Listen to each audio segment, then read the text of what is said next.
A single day can change everything.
Failure wasn't an option.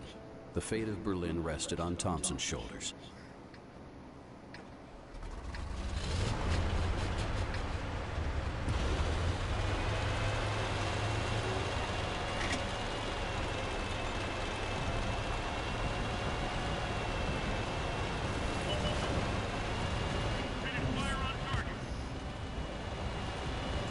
Thompson studied the map. The road into Berlin had to be cleared and secured.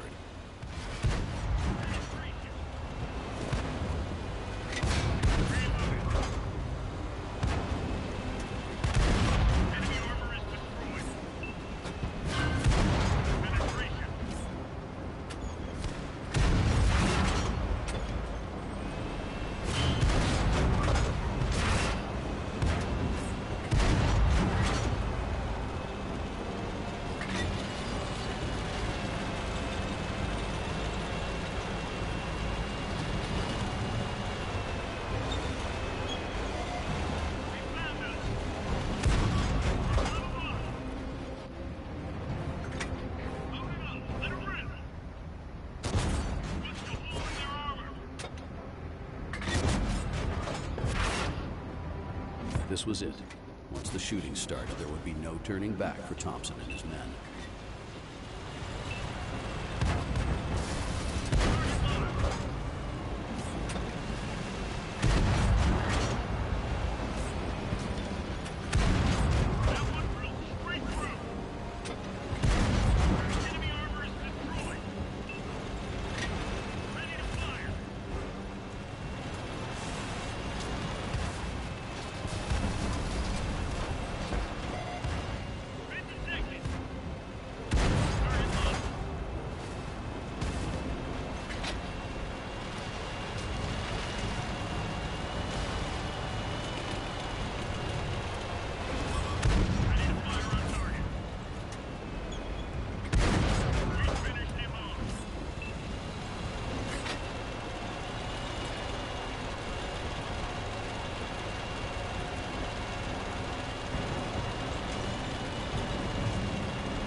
Neither Thompson nor his men could quite believe what had just happened.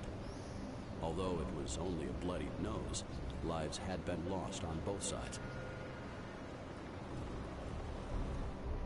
There was a sudden shift in mood inside the Centurion, as if the consequences of their firefight had been played out between them. Thompson knew this was the start of something much, much bigger.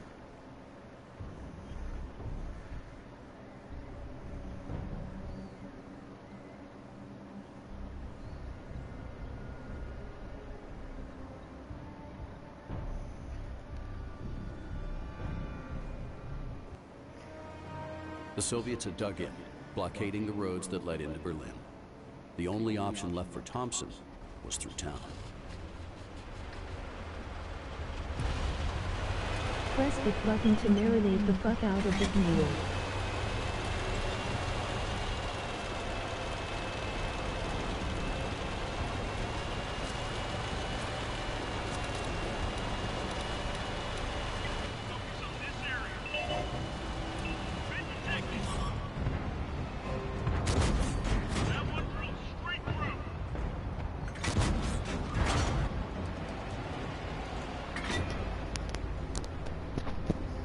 Sorry, what was that? Hold on.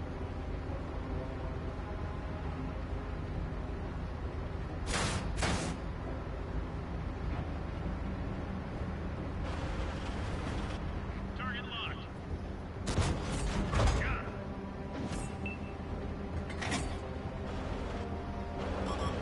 Enemies looking right at us.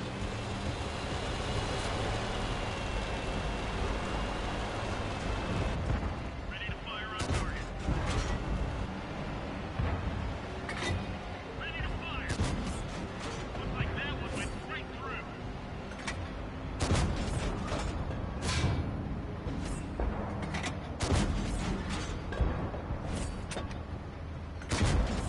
That one drilled straight through. Enemy vehicle destroyed. Enemy scrapped. Looks like that one went right through.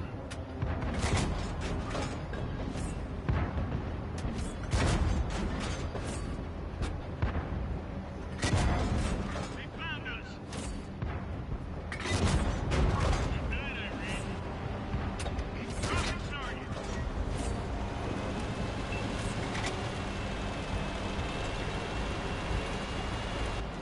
Ready to fire on target. Penetration. They're knocked down.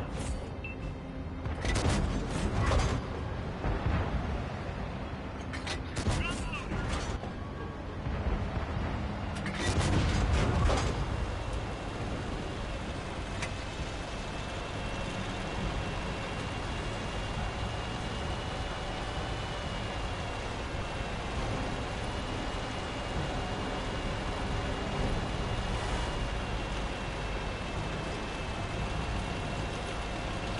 A Soviet base lay at the heart of the town.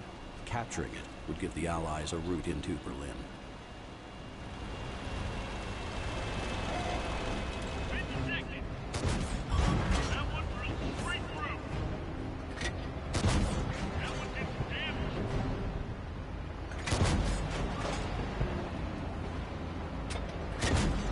Just take them. Looks like that one went right through. Chuck up another one.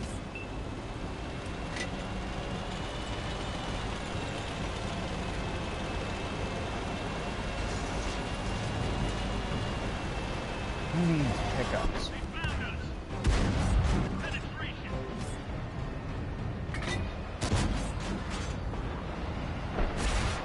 Our flag's been hit. Pistol hole in their armor. Red hit. Lock on.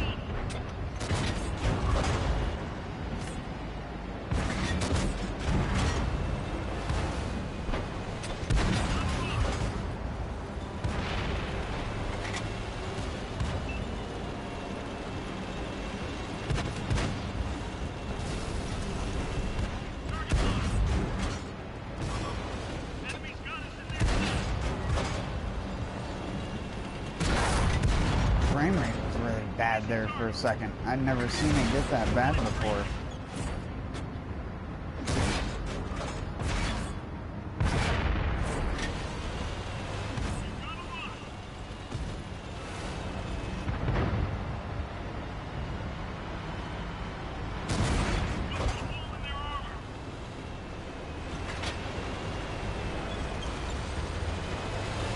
That was weird.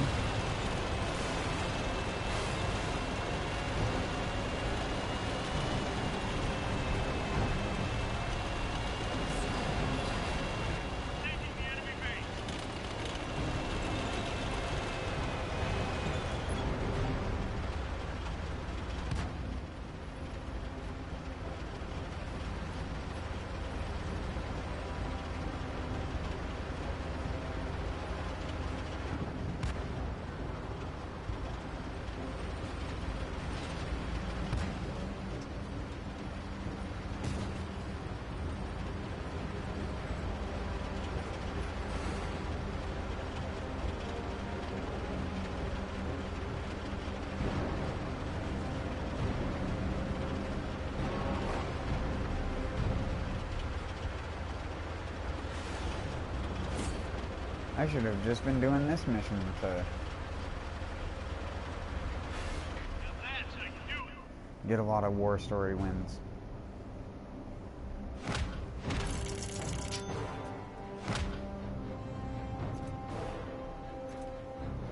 Easy mode.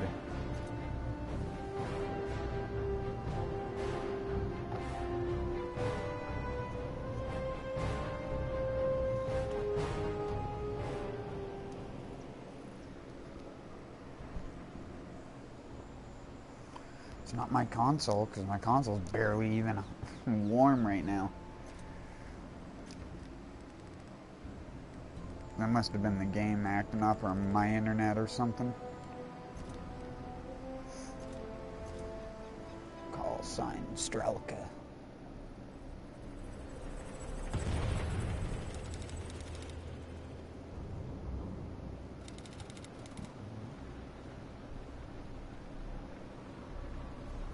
Berlin. Nearly half of Captain Thompson's force were burning wrecks scattered across the East German countryside, a stark reminder of the men who had laid down their lives. Yet it wasn't the time to dwell on the dead. Their sacrifice meant the Allies had advanced within touching distance of their goal. Countless souls now depended on them crossing over the line.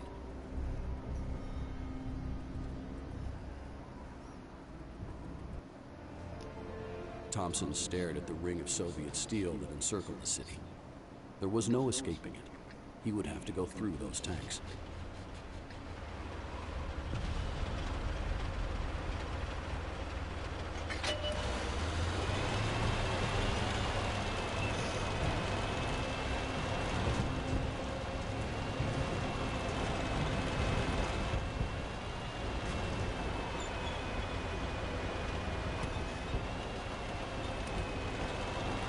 Can't drive over that thing.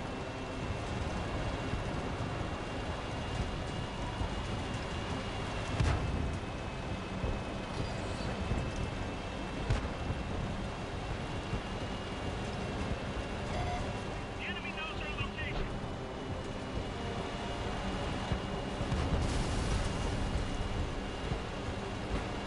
Target locked.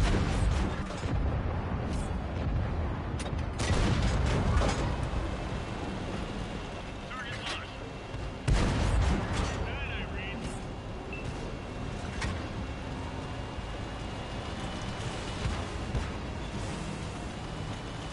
Target locked. Been detected. Like that one went right through. Thompson's mouth went dry. Ahead lay the Strelka, the elite of the Red Army, and the last obstacle in the Allies' way. Locked and loaded.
Get out of my way, dude.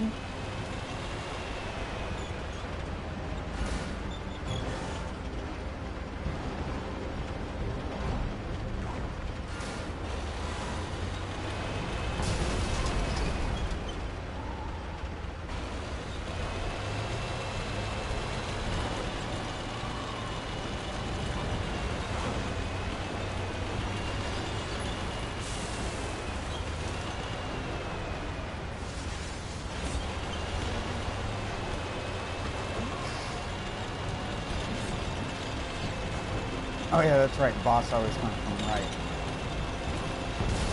He always comes from this direction.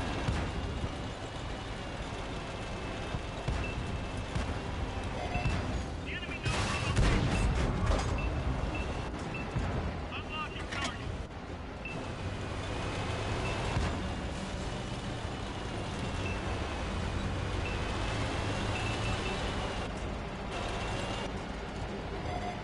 They found us. Oh shit. We lost half our gas. He's like a freaking tier 10. Like that, we went straight through. Ready to fire. We fixed the track. Let's roll. My The battle into grandparents Berlin told was me over. that fucking rabbits ate all Thompson the opened the peppers hatch not and cause they breathed in the weren't frozen grow, winter and air. imagine my surprise They had when I run the saw a Soviet rabbit gauntlet and attempt. survived. With luck and a little diplomacy on both sides, maybe he'd live to see the next Christmas in relative peace.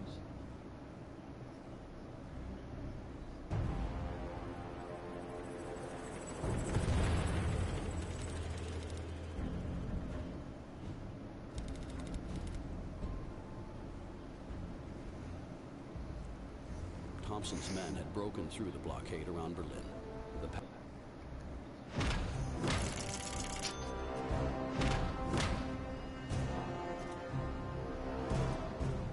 Rabbits don't usually like to eat peppers anyways, so.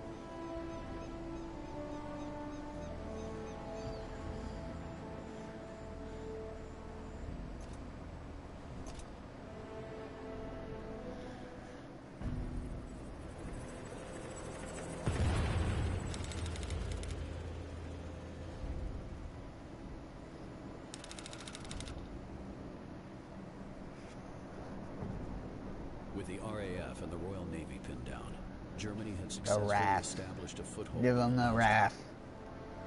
Edwards had Oh, been yeah, ordered to this halt the one. German advance. He was the last line of London's defense.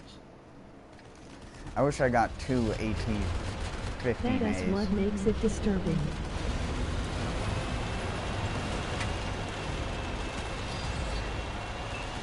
It's not disturbing, dude.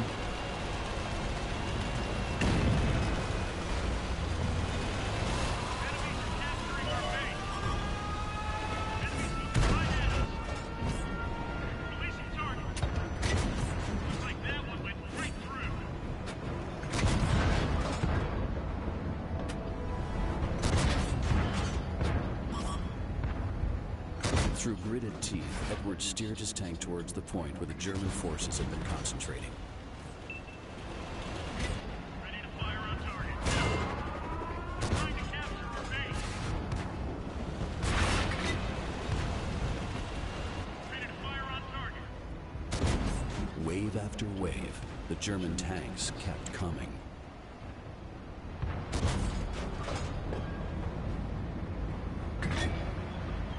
Knocking at their capture points. Penetration.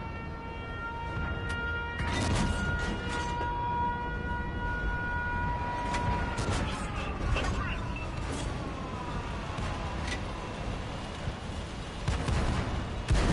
They're losing capture points.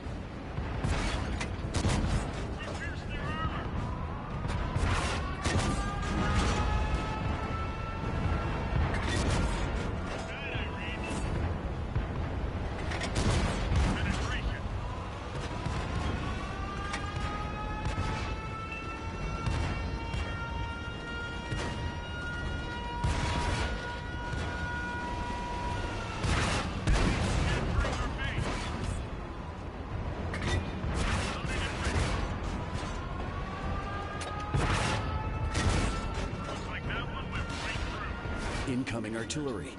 The call broke across the radio. The British had to fall back to avoid the deadly hailstorm.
Watched the enemy retreat back from their defensive line. That's the second one I survived on one little pip of HP left. For now.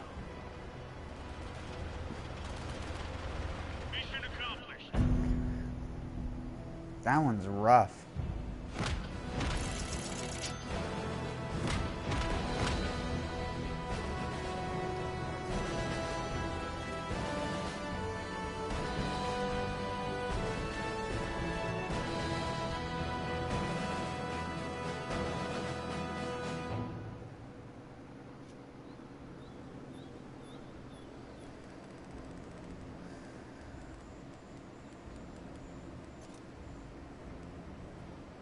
En passant.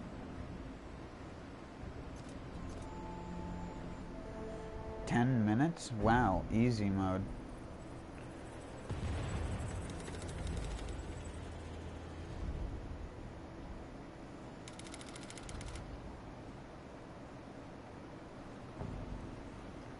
Hitler's assault on London.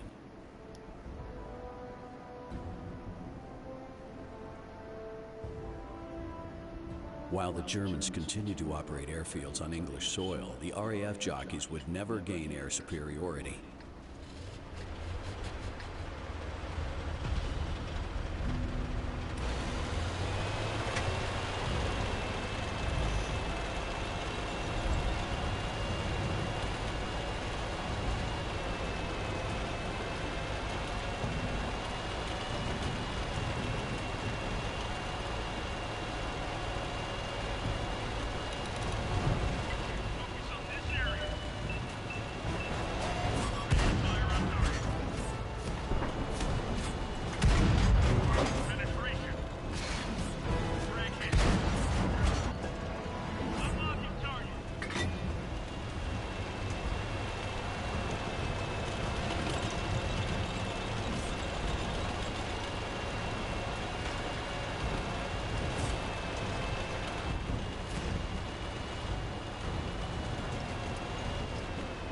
London would continue to be bombed into submission whilst the Germans held the airfield. Edwards had to capture it. Looks like that one went You ain't moving anywhere. None place. None movement. No engine. Find us another target. Oh, kinda arty me. Penetration.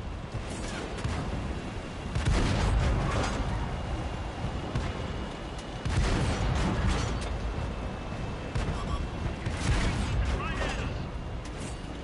Target locked. We pierced their armor.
Am I really gonna win this by doing this?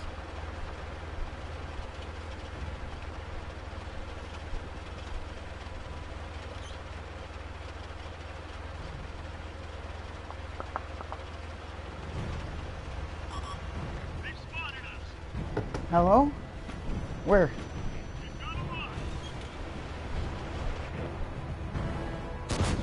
That one drilled straight through. The German armor burned fiercely as Edward surveyed the aftermath of this intense fight. The tide had finally begun to turn.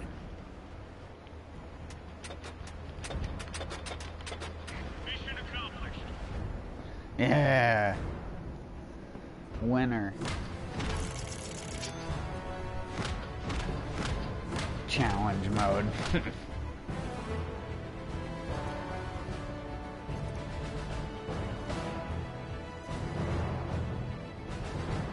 More like cheese mode. Do you got the goudas? The goods? No, I don't want to use the resistance. Checkmate. Oh yeah, this mission is actually really hard.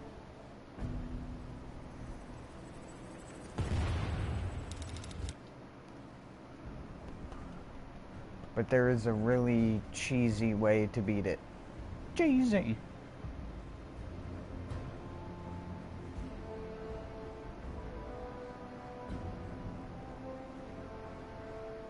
This was it. The day of reckoning had arrived. Edwards would pay the Germans back for the humiliation and suffering the British had endured at Dunkirk. Word spread that the Germans were hurriedly trying to evacuate their troops off the shore. Edwards sped onwards towards the enemy.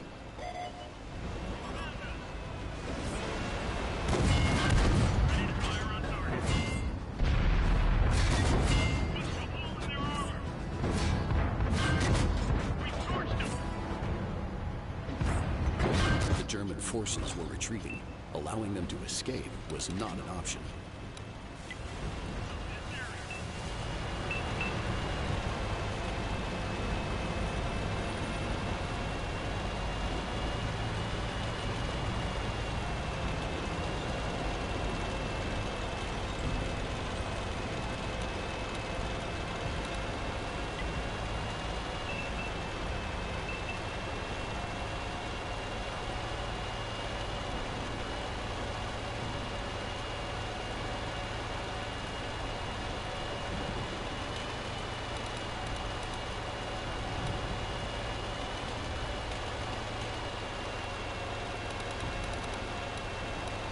Focus on this location.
The beachhead was in sight, and it was the Germans' last stand.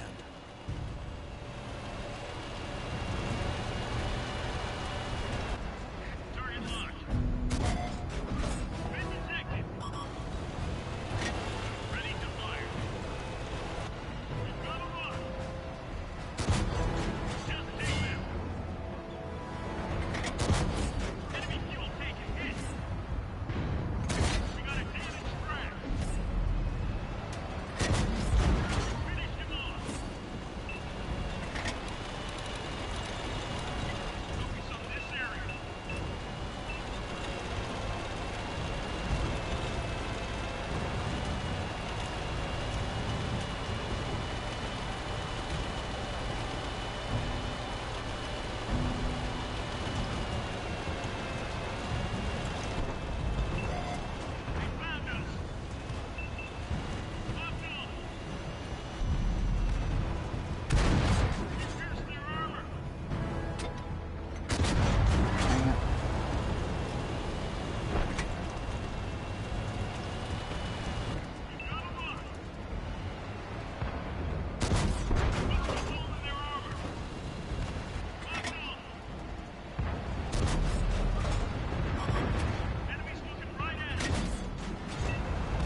I'm dead.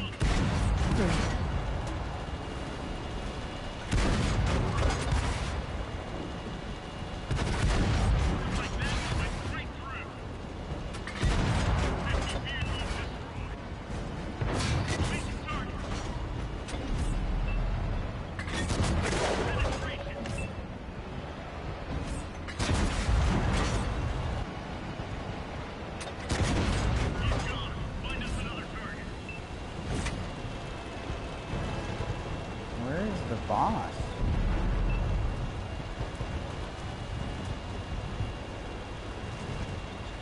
It destroyed one of our tanks.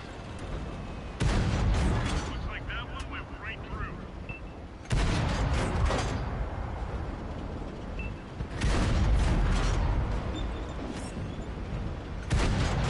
Punched a hole in their armor.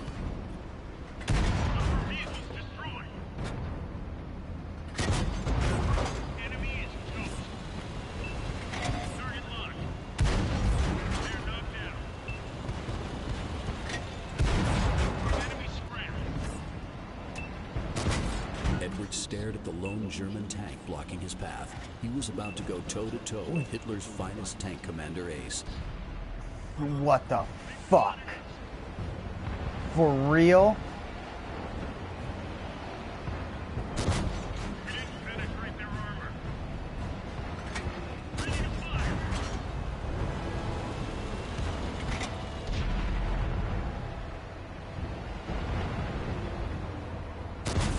That one drilled straight through. Ready to fire on target. Zero penetration. They destroyed one of our tanks. No good. Didn't How did I put a bullet through it the first time? punched a hole in their armor. Like we're shooting spitballs. We just dinged them. We barely grazed them.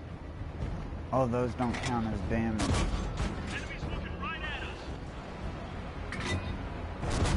We didn't penetrate their armor. Good speed hit. We hit them hard.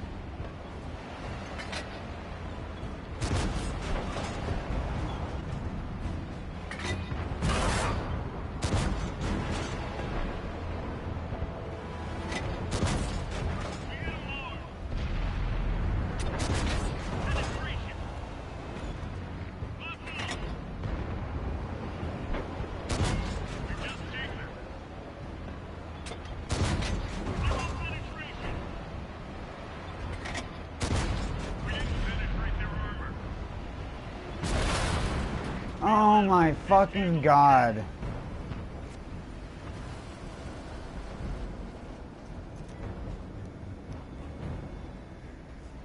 Of course they would make you fight a mouse. It's not like half of the other tanks were like 4 to 5 tiers lower in some cases. Fuck me, man.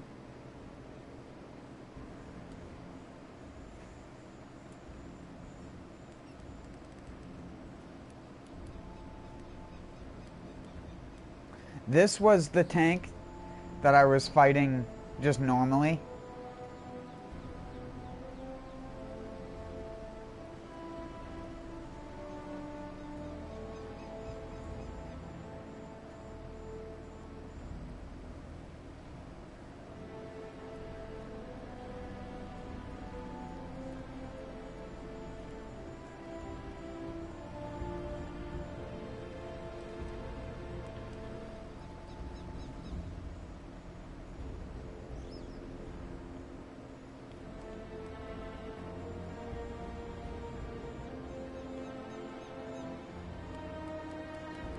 They put tanks with spaced armor in the fucking campaign. And then this is the other tank that I was shooting at. Salt Fens. And then this was the fucking boss.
Checkmate is right, dude.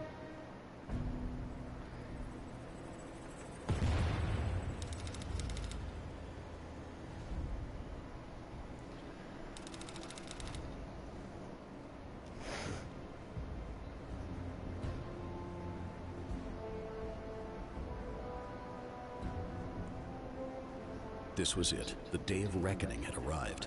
Edwards would pay the Germans back for the humiliation and suffering the British had endured at Dunkirk.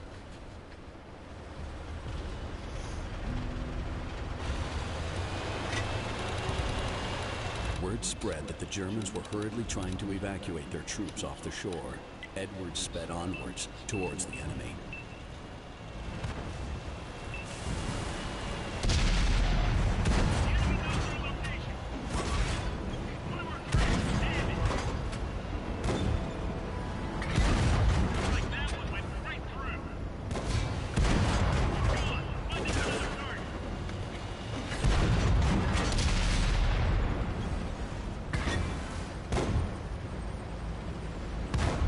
German forces were retreating.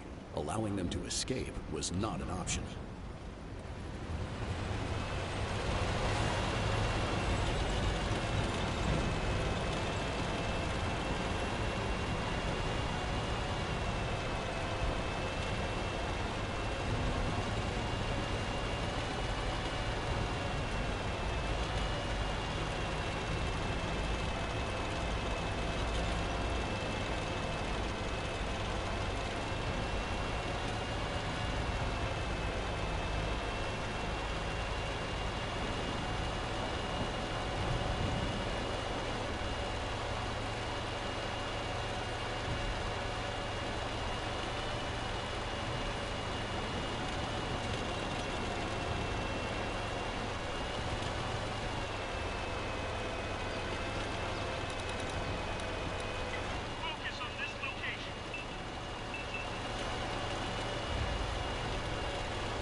The beachhead was in sight, and it was the Germans' last stand.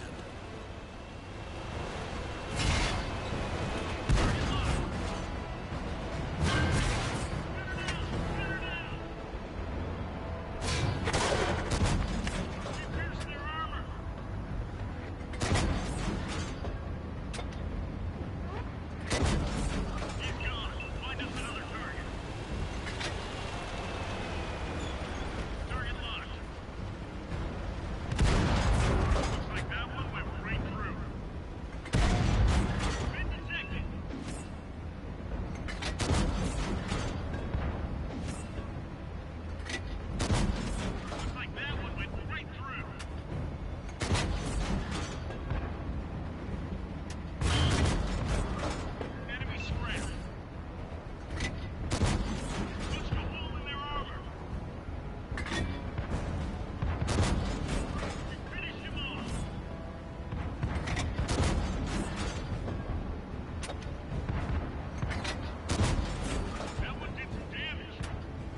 it didn't. The enemy knows our location.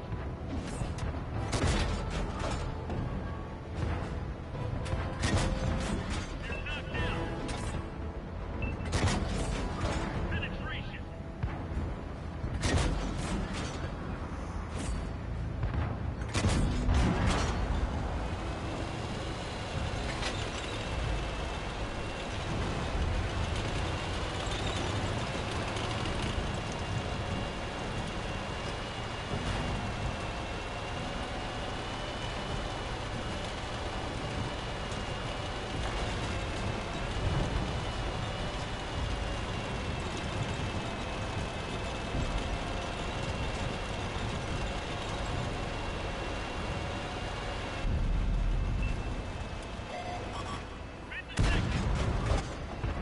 Unlocking target. Ready to fire. Put the hole in their armor. Dropping target.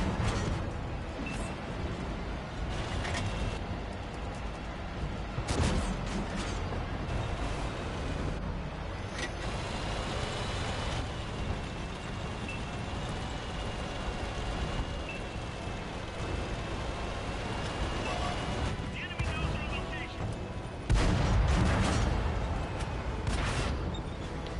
I think that medium is going to kill all of my arties.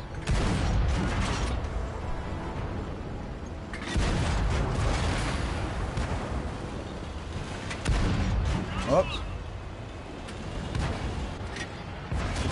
Let her rip. What? They spotted us. Target locked. Knock up another one.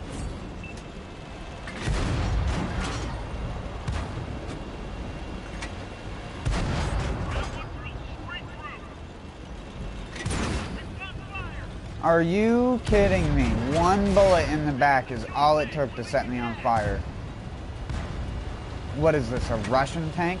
Edward stared at the lone German tank blocking his path. He was about to go toe-to-toe with Hitler's finest tank commander, Ace.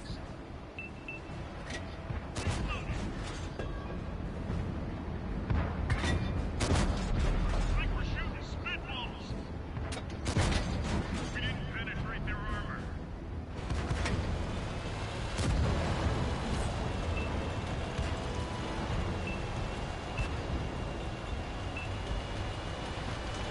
got a lot.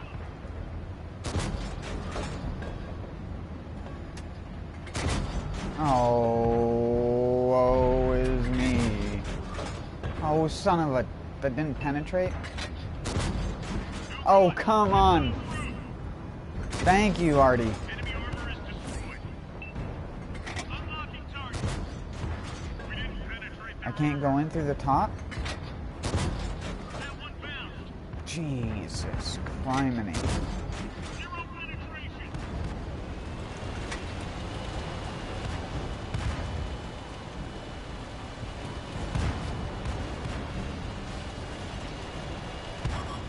Enemy's got Don't you dare. Don't you dare. You cannot turn that gun as fast as me. penetration. Don't you fucking dare, you rat bastard.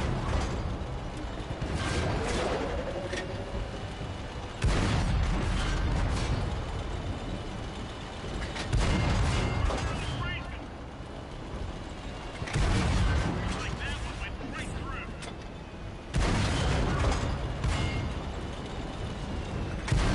We didn't penetrate their armor. Looks like that one went right through. Releasing target. We didn't penetrate their armor. Zero penetration. Unlocking target. Jeez.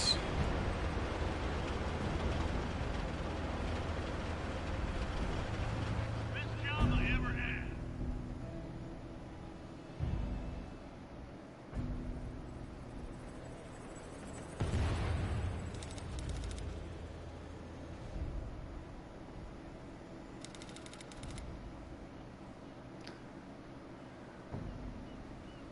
The British victory had been absolute.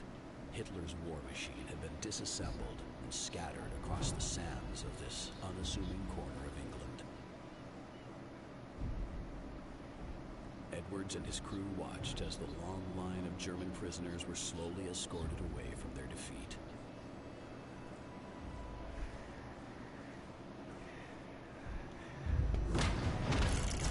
As the mouse was towed off of the shorelines because it just sit there and rust. 60 tons of iron were repurposed that day into a single spike of the friggin' Eiffel Tower.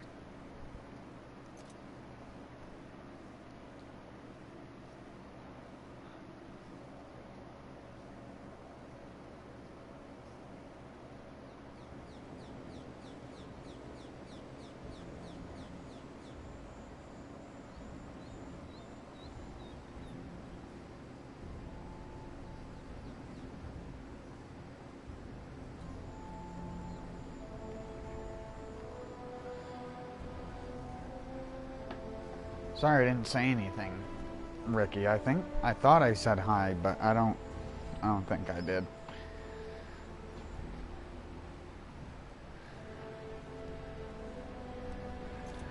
I've just been focused on shooting things.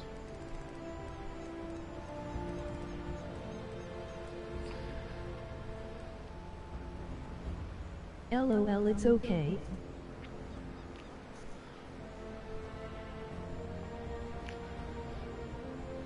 We only got a couple more left. Well, I say a couple more. 23 is not exactly just a couple more.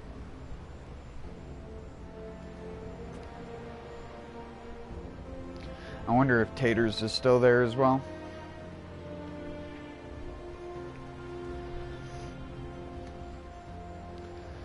I was gonna ask him why he got so angry at me the other night when I was asking him why he thought Borderlands wasn't worth his time, but somehow Neo and Monster Hunter World are, even though it takes way longer to get the same quantifiable reward out of it.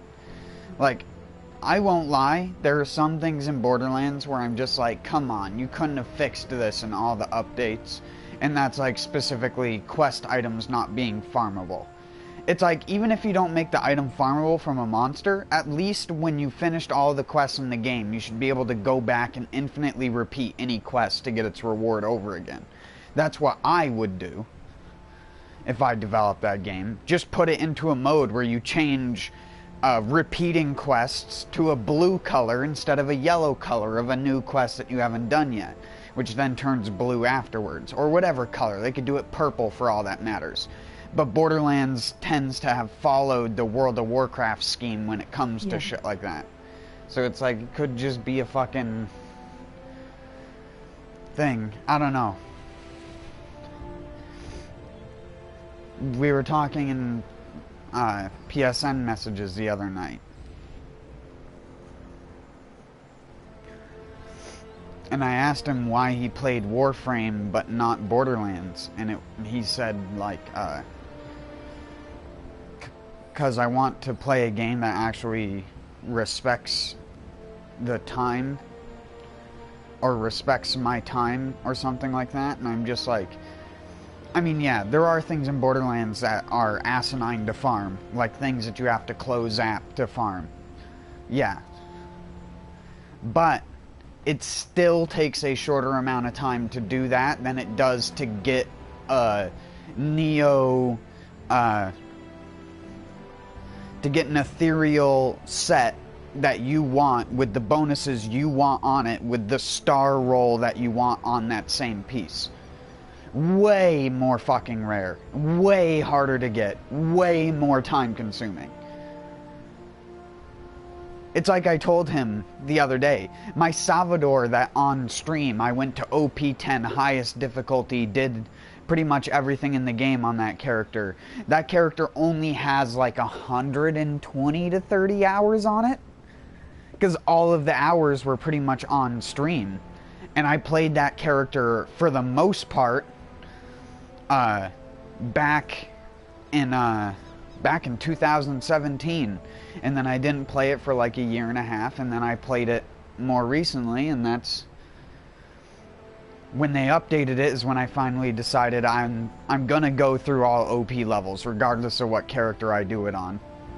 Because initially I had wanted to do it on Krieg, but having realized that going through OP levels on Krieg means you pretty much are only doing fastball Herald Krieg because nothing else does anything, it's kind of sad. Because Hellfire Krieg is actually really good, but you need a Flame of the Firehawk, and then on, oh my god, what the fuck, the binary text boss at the end, you're basically fucking useless outside of, well, actually, no. They added that new effervescent gun that I never got on any of my characters.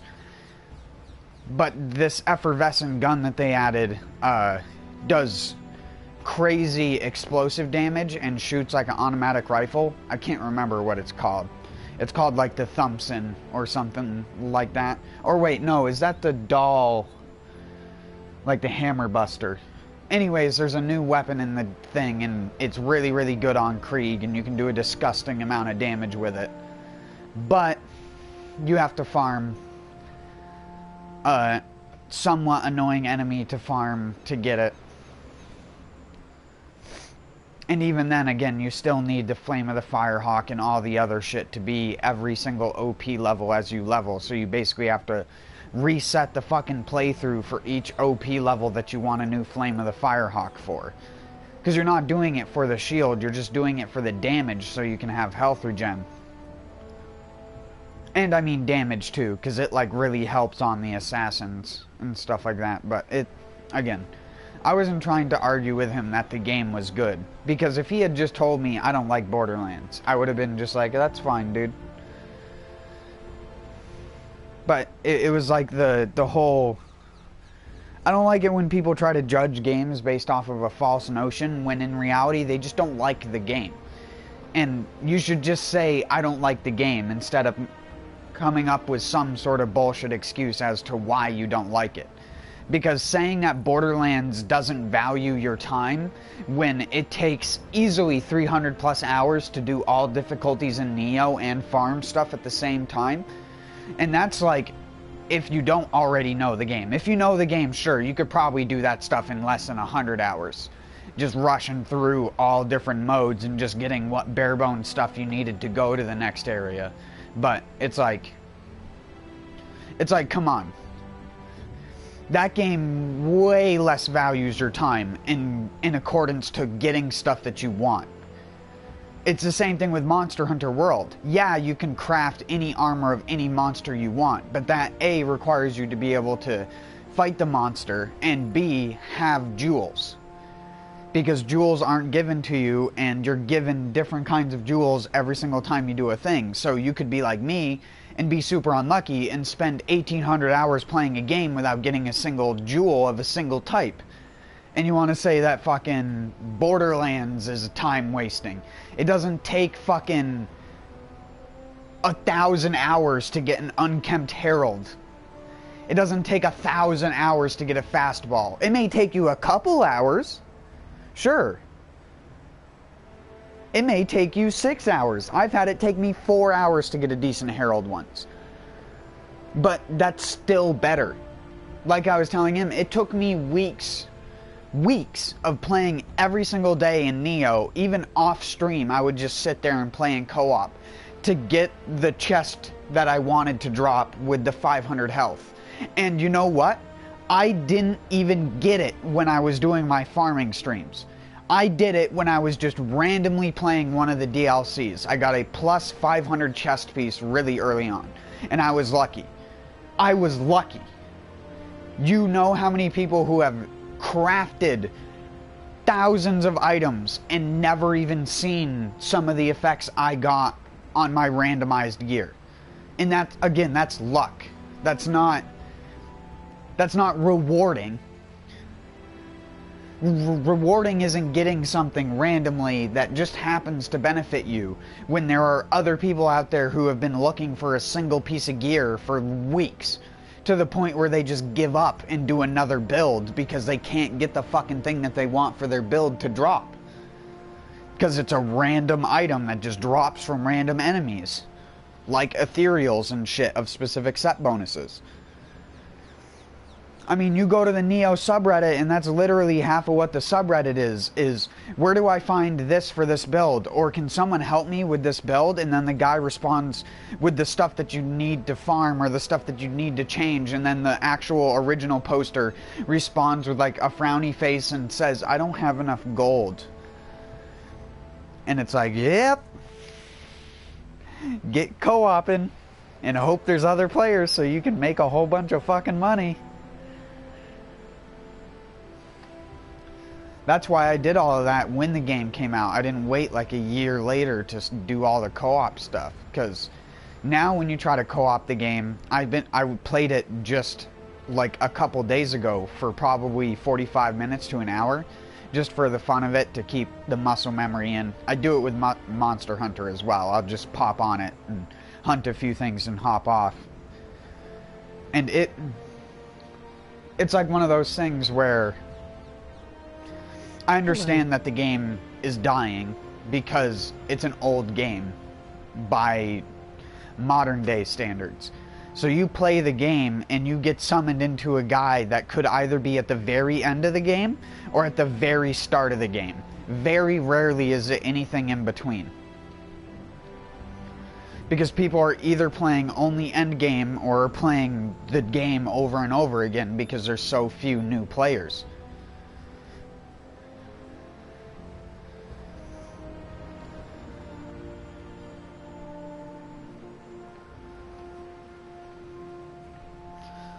For example, one of the things that sucks the most about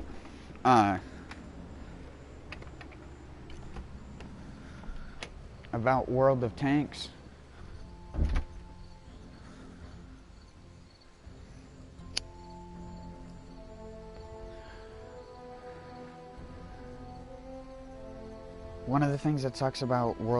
in terms of its PvP is it's like sometimes you just get left to play a bunch of freaking platoons because there's no actual people on besides the people who play in platoons like every day.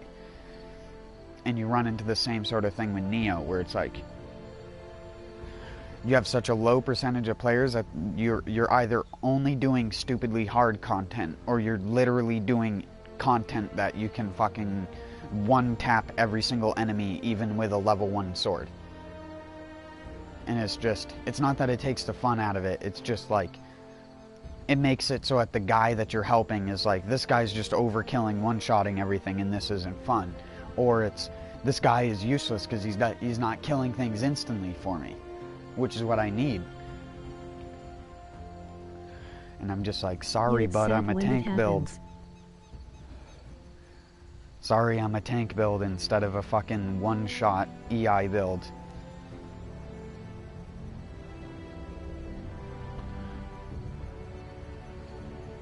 It's all right. We'll be off of World of Tanks here for a while. In the next couple weeks, because Iceborne will be coming out on the 6th.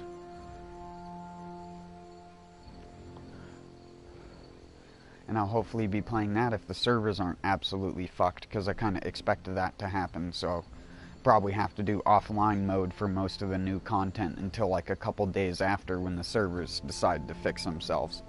Unless they're gonna crank up the amount of active servers when Iceborne comes out, which would be the smart thing to do.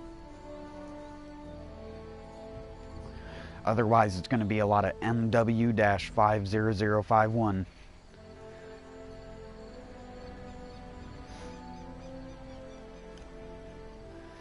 It's what happened to a lot of people when they rolled out the Devil Joe update because they didn't expect as many people to come back and play the game again. But it's like you're the only game of the type that's not on a shitty handheld. And most people want to play Monster Hunter. And I don't think the Monster Hunter devs really realized this until recently. That, fuck, why did we make handheld games, dude? We could have been making console and PC games and making 3 times the amount of money. And they're easier to work with.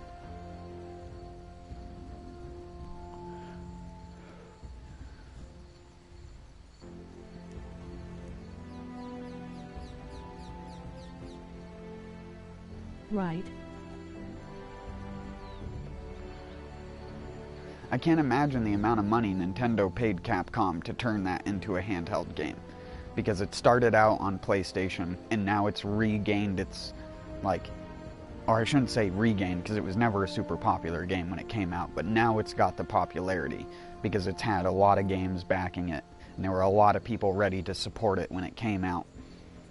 And as much as it, I mean, I said it on my Monster Hunter streams, as much as Monster Hunter World was kind of a letdown in terms of its content, hopefully Iceborne brings it to the level that you expect to be a full Monster Hunter game.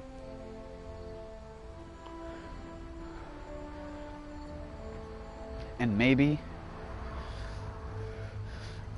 once I get everything on my new on my like character I currently have, I might even start a new character.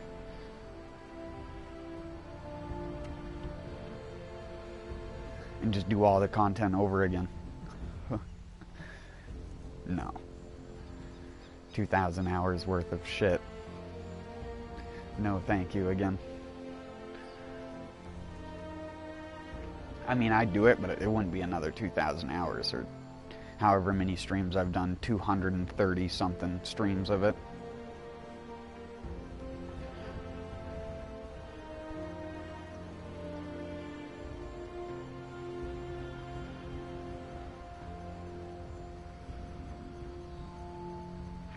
I can't wait for it to come out just because it'll reignite the multiplayer. There won't be so many new players that don't like to learn.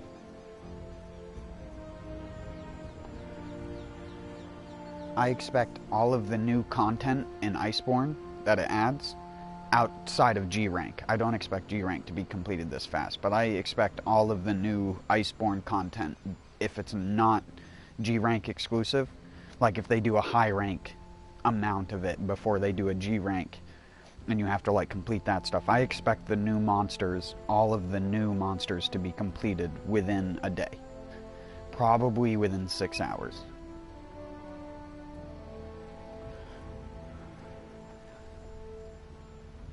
We'll see. That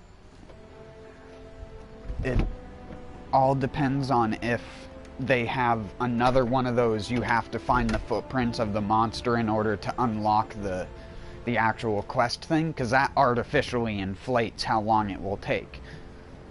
But I think if you're just counting the missions where you hunt the monsters themselves, I think it'll be done in less than 6 hours. Because I think there will be a lot of people who aren't even going to faint on their first try on the monsters. I mean, I can't guarantee that I'm not going to. I know that Tigrex will be a hell of a time for me. Or Tigrex, however you want to say it. Tigrex will be a hell of a time for me. But at least I'll have my own armor with vitality boost and a bunch of other stuff. And the new attacks. Swanky. But I need to use the restroom real quick. Why is my...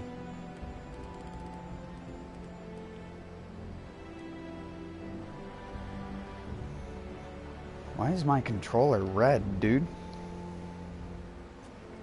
Oh, there we go. I guess it's just when you're in War Stories it turns red. Weird. I didn't even notice it until now. I was just like, why is my controller light bar red? But it just does that when you're in War Stories, apparently. But yeah, I'm gonna use the bathroom real quick. 1 sec.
the thing I'm most excited for, and it's probably something I'm going to do day one upon playing the new content, and that is look at all hunting horns. Since I have all of the currently obtainable hunting horns outside of the ones that you'll get from the Iceborne exclusive monsters, I have all of the hunting horns in the game. So I'll immediately be able to check and see which ones got their melodies changed and which ones are way more viable than they used to be, excluding the fact that Elemental is getting buffed in Iceborne incredibly.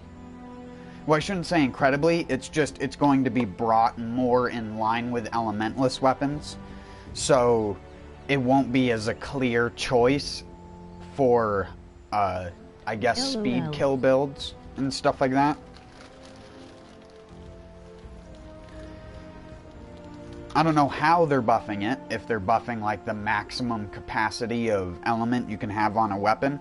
If it's like, because in the game currently, if you try to put like 2 fire gems in a weapon that only has 150 fire, you're only going to go up to like 210 before the game doesn't allow you to put more fire gems in it.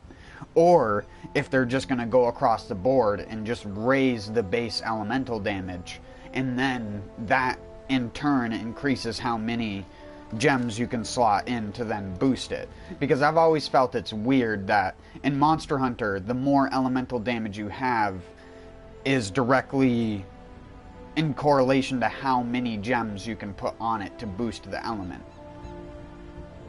For example, Kieran weapons can they can benefit from all 5 gems for an elemental type. So you can put 5 bolt jewels in your set with a Kieran weapon, and you'll always get the max benefit out of it. But if you take something from the Uragon set, like the motor chopper or something like that, and you put fire on it, it'll only get benefit from 2 jewels. So weapons that had more element benefited from having more element put on them, which to me seems a little bit ass backwards to how you'd want it to work.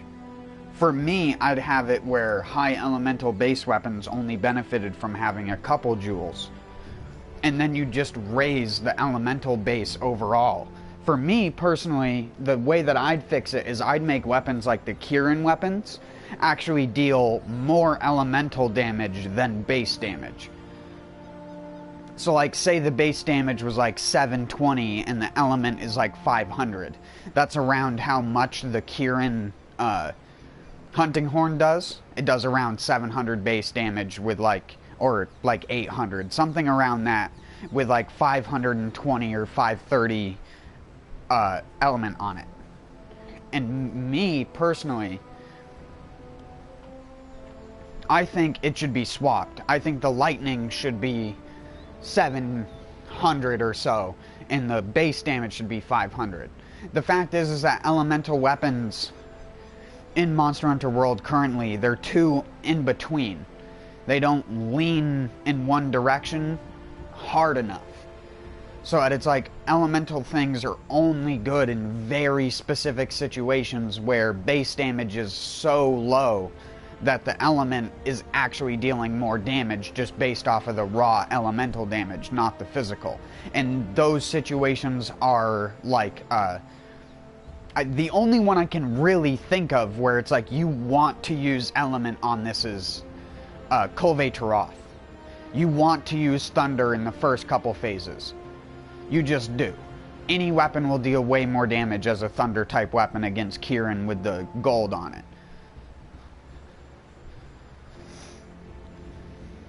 You'll hit 100 damage a lance hit.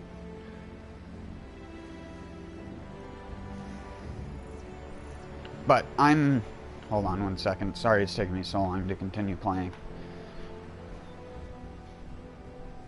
There's a certain point where, in my opinion, and this is again opinion, but I felt like this change should have been done almost a year ago, because Monster Hunter World has this problem where it doesn't have enough monsters that are weak to enough elements. For example, there were very few cases in the game where you'd say you'd want water damage. Very few cases. And even in those cases, you were better off using Elementalists for damage. Because the second the water dealt the damage, it immediately flips the state back over to not dealing that damage. In the case of, say, like Lavasioth. The only exception would be like Teostra or something like that. But they're not weak to water, they're weak to ice. So, it's like, what the fuck?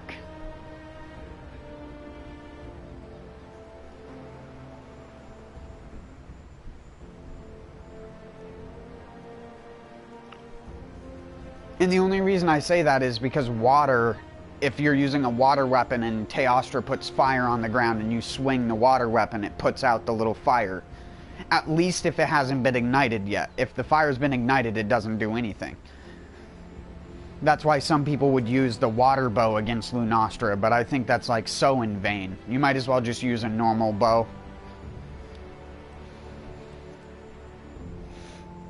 I don't know. I'm not a person that you should ask about that. I'm not a person that would necessarily make a fun game. But there are definitely things that could have been changed like a year ago that would have made the game a lot more fun and a lot more experimentative. The problem is that they're adding all this experimentation in the fore of an update. So people who don't know anything about like gearing and jewels, who only played through the base game a little bit, are going to get Monster Hunter World Iceborne and are going to be thoroughly disappointed with it. Because they're going to expect this whole slew of new area and content. When in reality, it, as far as I'm aware, is one zone. It's one zone. It has like 4 or 5 new monsters. And I say new with that emphasis on it because you have things like Banbaro, which Banbaro, although new to Monster Hunter World, is just a reskin of a monster that has existed for 10 years.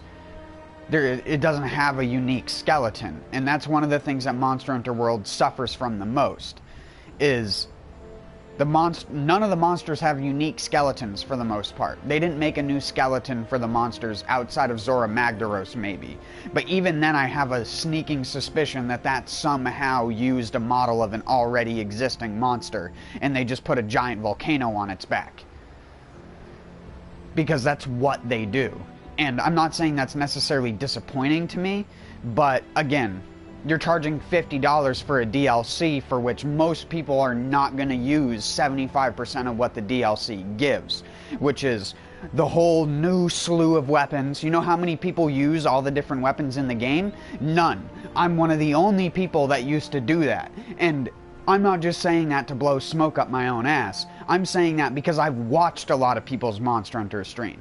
If you watch a Monster Hunter stream, you're going to see Divine Slasher, Tear Off Sword Fire. You're going to see probably Devil Joe Lance or Devil Joe Hunting Horn. Maybe you'll see a Gun Lance user. Maybe.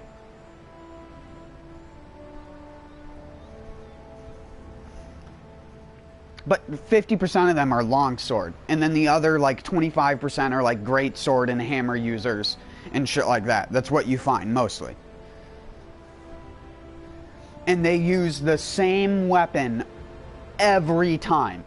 There's a guy on my guild card list who's like 999 who has 20 quests complete with one other weapon other than the longsword. And I have a feeling that those were all near the beginning of the game and not something he did recently. Either that or he made a build for farming Kulve Turoth.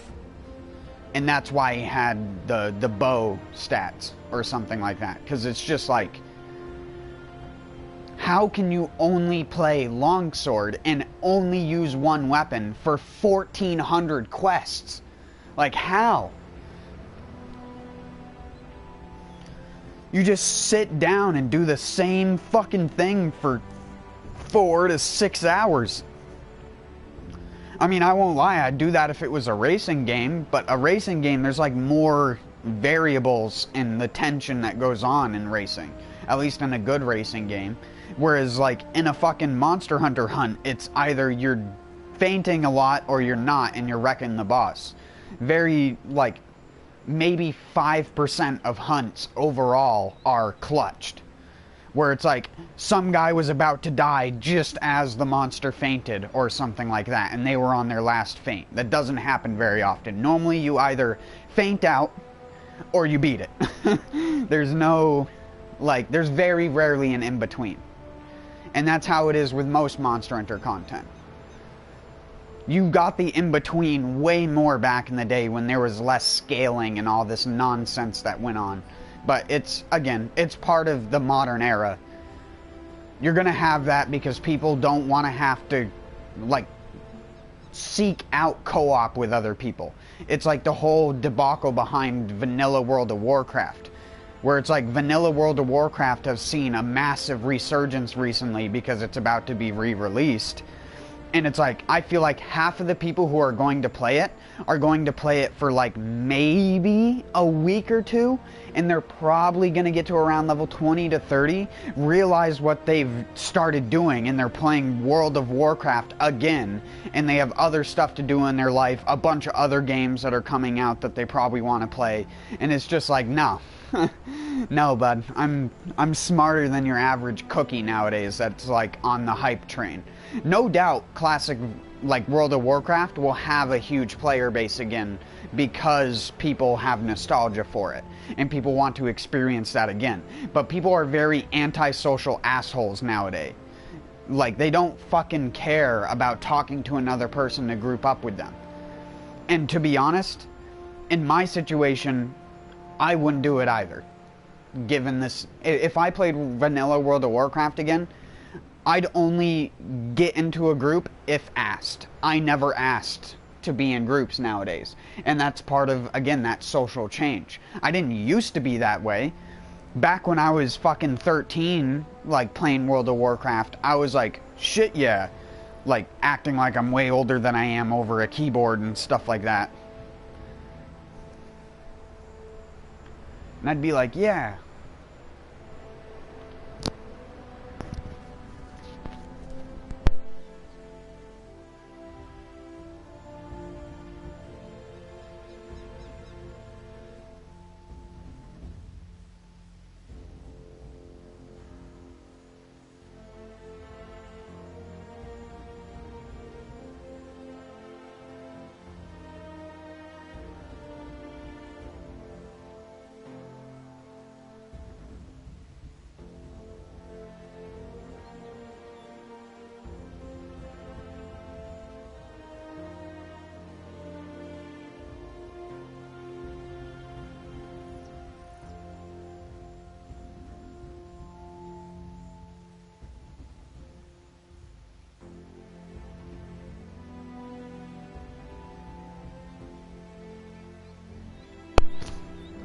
Sorry about that. Anyways, like, vanilla World of Warcraft, it's not going to be the same.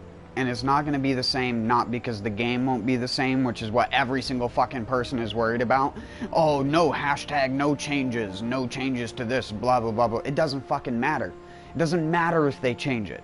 They could change it and it wouldn't matter because the community is not that way nowadays. People don't go onto the internet to build meaningful relationships with people anymore.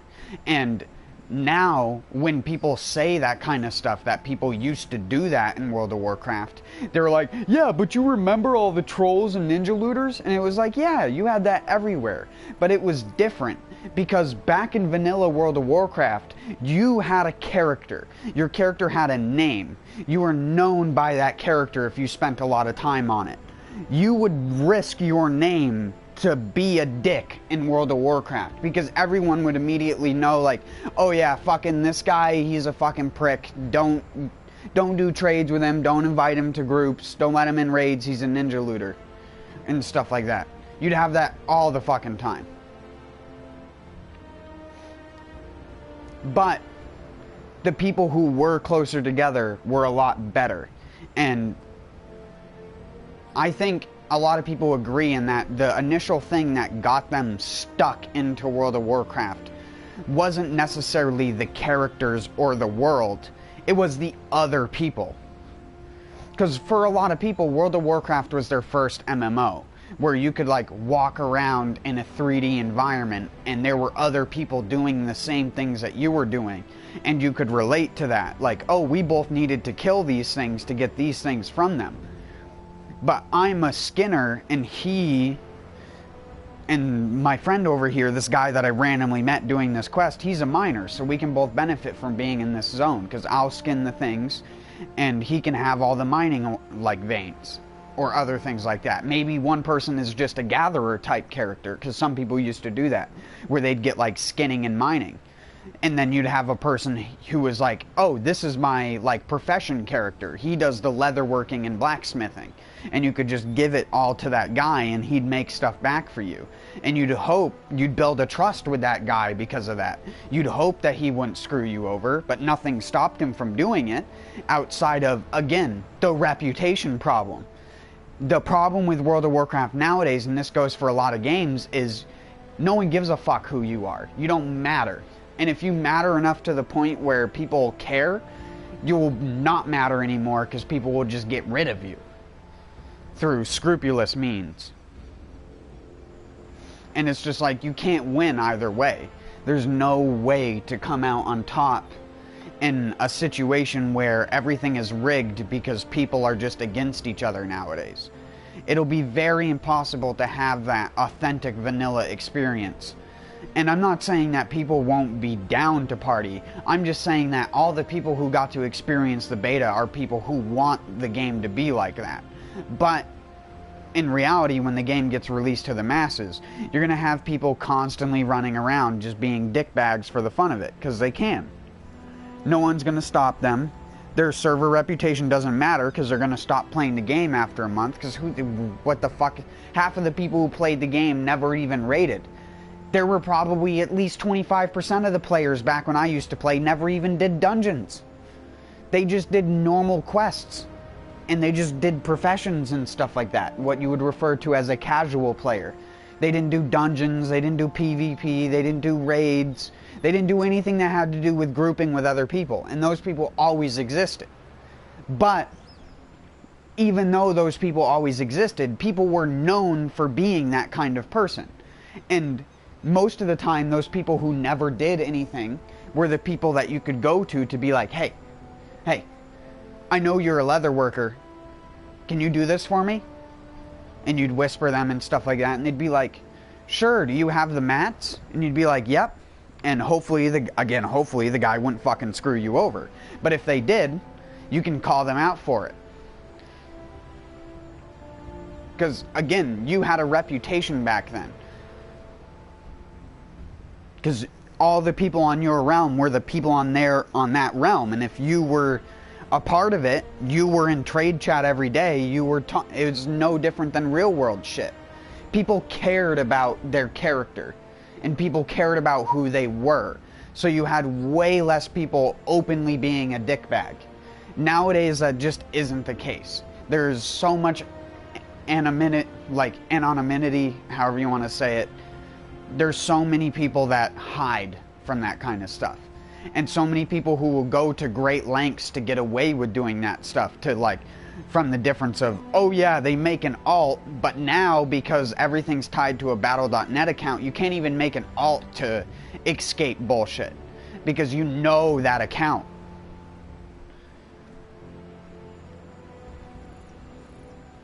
It's just like it's one of those things where it won't be the same. It will never be the same. Because there's way more assholes on the internet due to the internet being more available. And half of those people claim to be nostalgic over something they never even played for more than a week.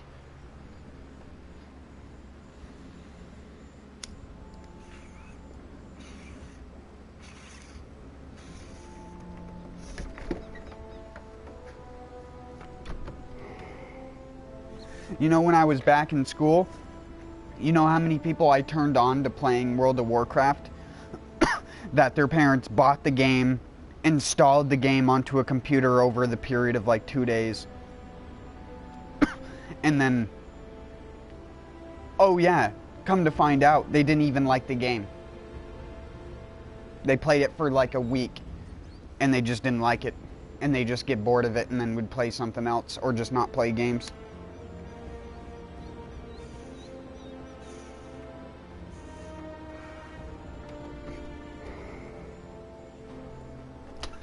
I tried to get 5 different people into World of Warcraft because my cousin was the person who got me into playing World of Warcraft. And only one of the like 5 kids that I tried to get to play with me actually played. But he didn't have his own computer and stuff that was good enough to play it. So he'd come over to my house and I'd let him make a character, and he'd just get to play his character by himself, and he'd ask me like what my opinion was on stuff, because back in vanilla, and especially more towards like, well, I don't want to say especially, but in like vanilla, early Burning Crusade era, classes felt like a class. Were clear. Reese had to fight out of the landing area. And I know that sounds weird, but nowadays classes don't feel unique in World of Warcraft. If you've played one class in World of Warcraft now, you can pretty much play them all. The only difference is a melee character doesn't hit stuff from a range. But even casters, they all have a spell interrupt. They all have an escape. They all have like ways to deal with blah blah blah, and it's just so overbalanced and so overtuned that it becomes unfun to play against other people specifically. The action game part of it is still alright, but again,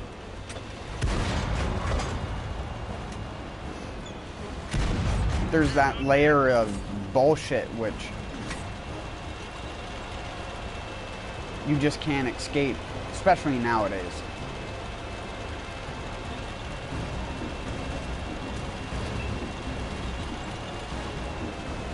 You'll never be able to have a game like that ever exist again and have it be as fun or as like entrancing and mind-numbing as World of Warcraft was originally when it came out. A lot of people who were MMORPG fans always talk about EverQuest and stuff like that, but for me, World of Warcraft was the first one that like absorbed me as a kid. Maybe because that was during the period of time when I was getting older, but even as a kid, like I said, I would fake being older to play that game with people who would let me do stuff in that game. And on my shitty little desktop microphone, I would even like talk with a really like deep-pitched voice and stuff like that. And I do that all the time.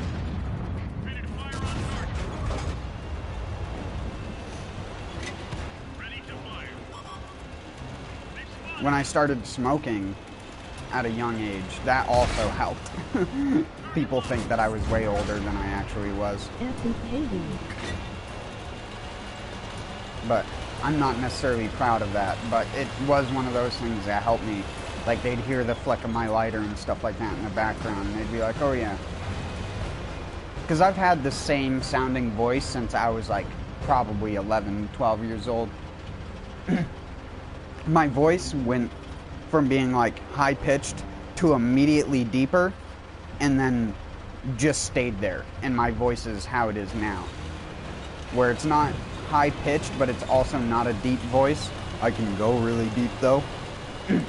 That's like a normal voice. I mean, I can do like the really, really deep baritone type stuff. I've done that as a joke voice several times.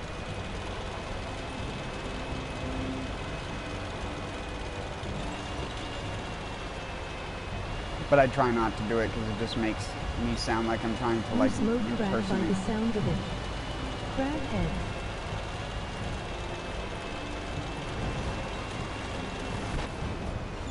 Probably, man.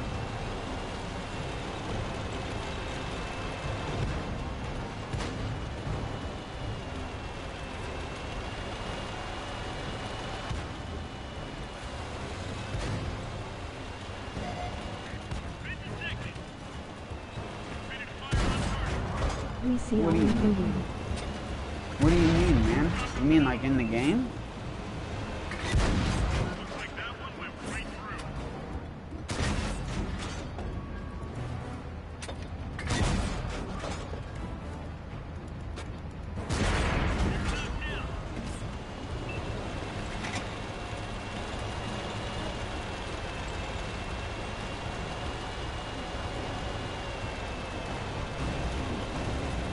I'd love to have a couple stream snipers to blame for dying.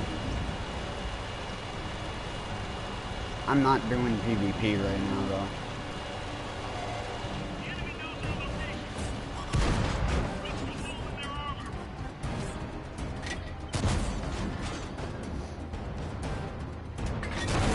We torched him. That hurt.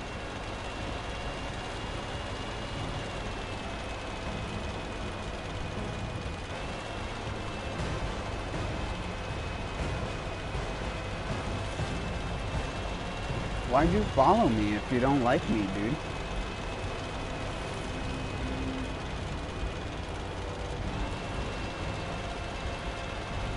Chill out, man.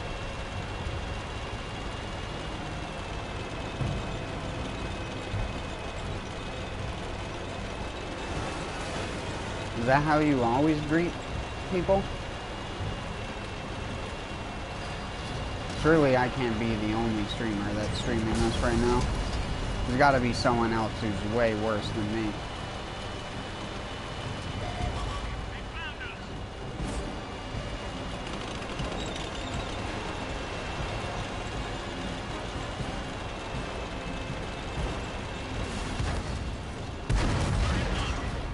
Wow.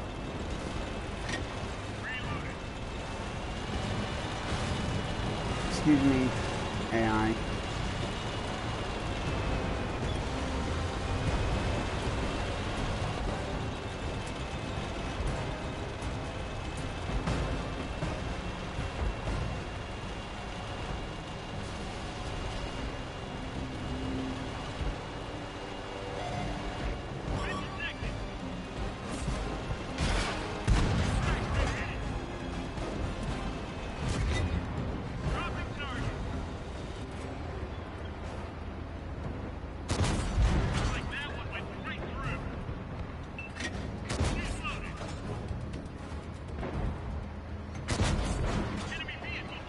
You're dead.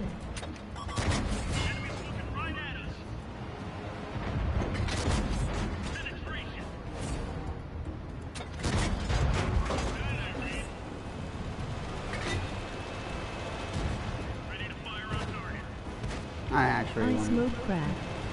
I know who you really are. Ooh.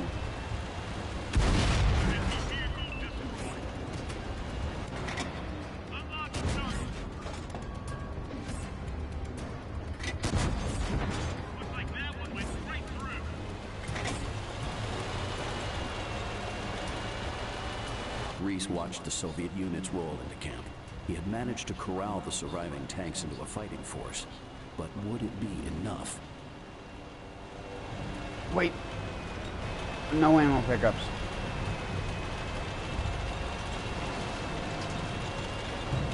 Sean and wanna buy some from Roxo.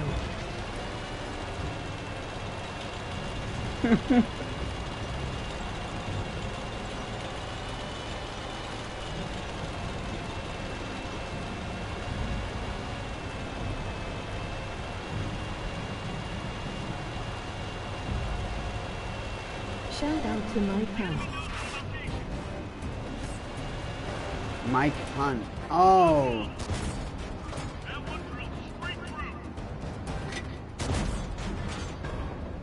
What's up, man? Is that who you are? Or are you just shouting him out for the hell of it?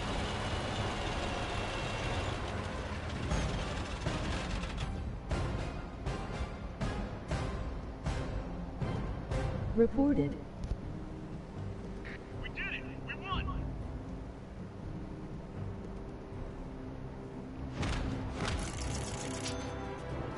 Who? Who is reported? What is going on tonight?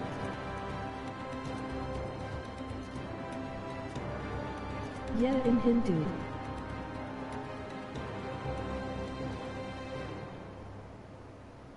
Big up my cunt. Shout me out.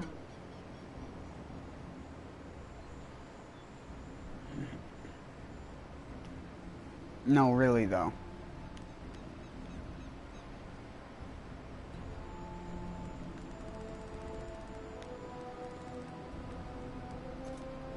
Your mom is going on. Me too.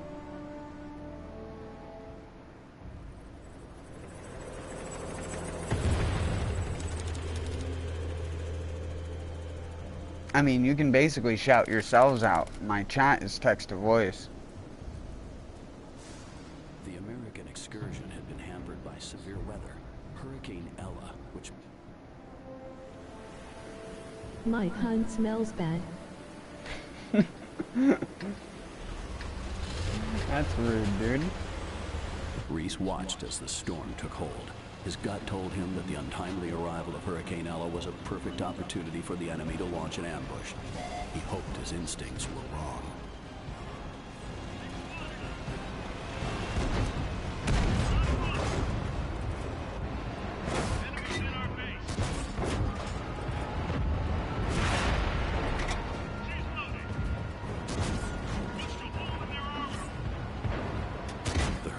Scattered the Soviet line, but their tanks were still out there, and still advancing.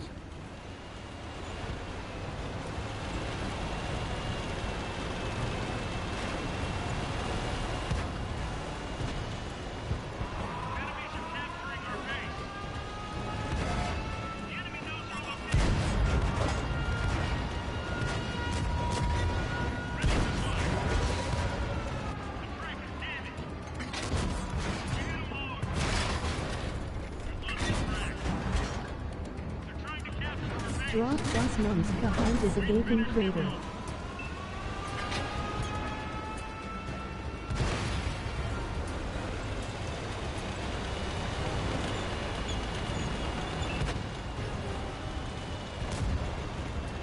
Ready to fire on target. They're losing capture points. Shocking. Ready to fire. They found us.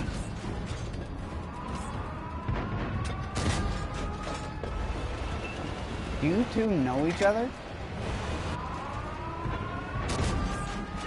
Hey ha ha ha ha ha.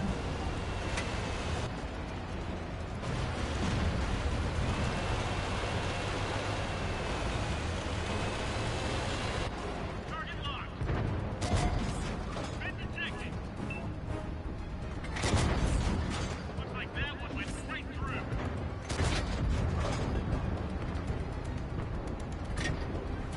FUK Lushan Wu Beach Mother Thor. Enemies in our base. Looks like that one Super Steve is hashtag homo. releasing target.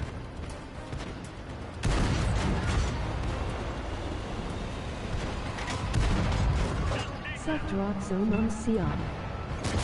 Enemy vehicle destroyed. Gun loaded. Dropping target.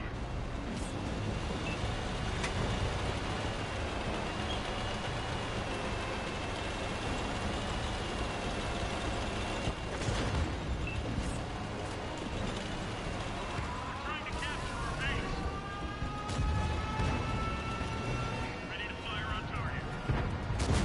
That one drilled DR Hay. enemy is toast. Loaded and ready. Enemies are capturing our base. One of our vehicles destroyed. Releasing target. Punched a hole in their armor. Hey dude. Enemies moving right at us. Enemies in our base. How much heroin do we take daily? However much you want me to.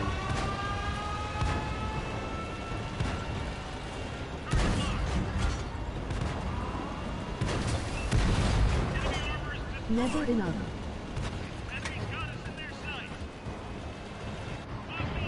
that 90s, early 2000s rock song. We're knocking out their capture It's never enough. No, it's never enough. What is enough? Unlocking target. Looks like that one went right through.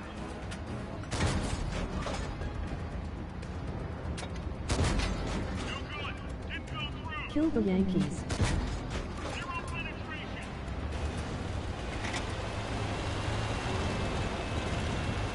What'd they ever do to you, man? Oh, I fucking cock. God damn it. What a noob. Absolute idiot. We need another 911.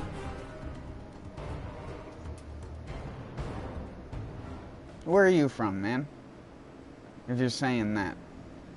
Because I'm guessing you're from either Australia or the UK and you're just having a fucking Maybe laugh, mate. 912. Are you having a giggle?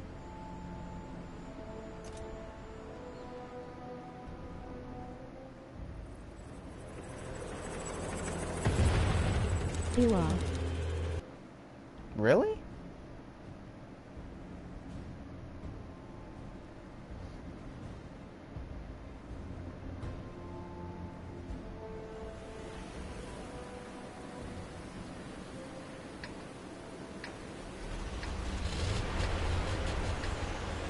No wonder He's you hate watched us. as the storm took hold. His gut told him that the untimely arrival of Hurricane Ella was a perfect opportunity I for can the enemy respect to it. launch Most an ambush. Americans are just He as hoped his instincts like were wrong. toxic as you're being, but I mean, I don't really care. 911 alarm. I know a lot of people just do it for fun, so. I used to go on chat sites where that was literally the shit every day. Is that true? Or is that just another... I can't tell if anything you say is ever true or not. For all I know, you could be from frickin' Belgium and you're just saying you're from Iraq. For the lull of it.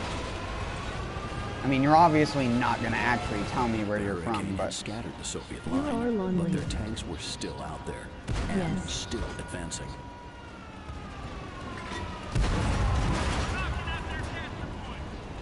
Heroin. You realize you're spelling it wrong. You're spelling it like a movie heroine. Like a frickin'... Like a female hero. I might be English. Buy it? I think that's the wrong word that you're looking for there, man.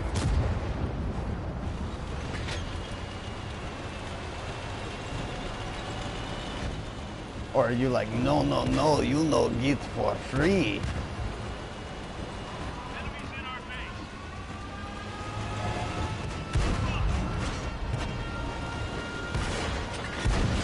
base. This dick is taxed.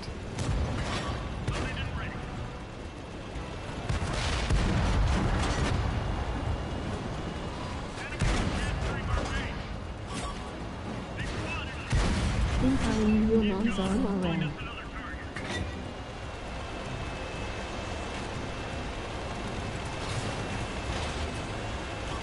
Is this what you do every night? Just go to some random streamer and just say a bunch of random shit until they either ban you or you just get bored? Do heroin in Iraq. Well, yeah, you grow lots of opium over there, I imagine. Or is that... Wait, no, that's Pakistan, I thought. I thought Pakistan was the one where they grew all the opium in.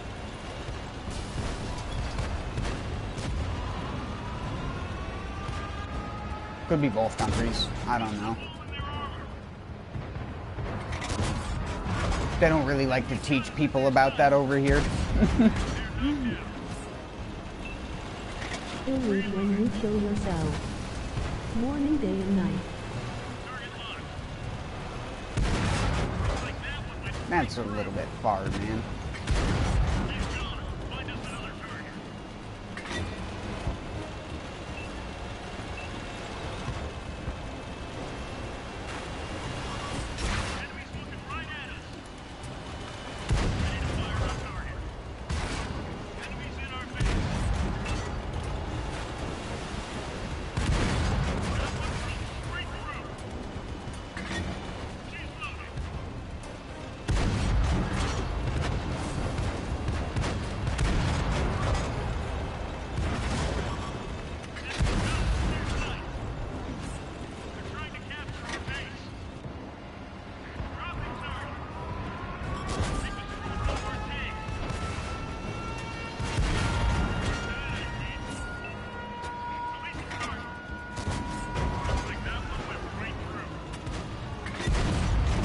guy's just a joke. Enemies in our base.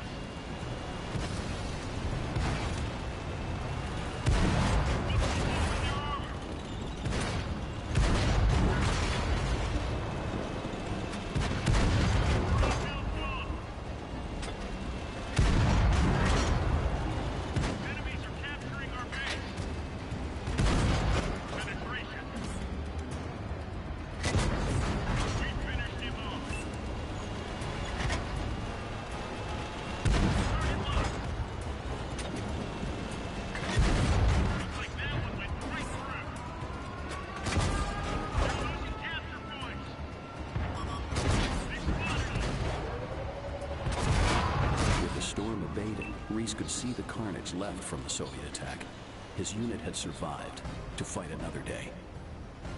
I shouldn't have fucked that up the first time around. Best job I ever had.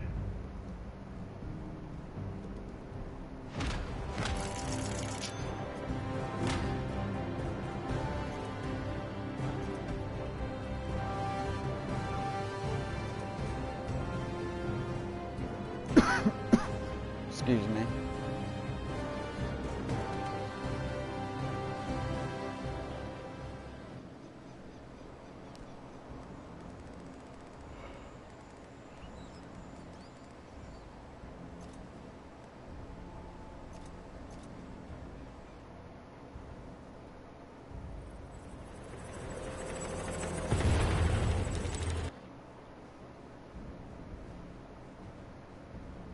I'll be playing PvP here in a little while. I'm just trying to do all the war stories on challenge mode at least one time. I haven't done it yet.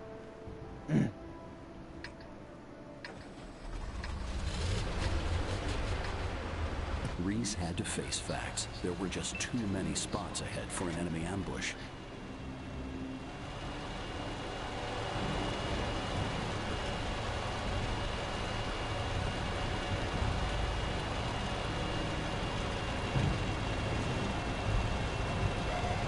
The enemy knows our location. That one found.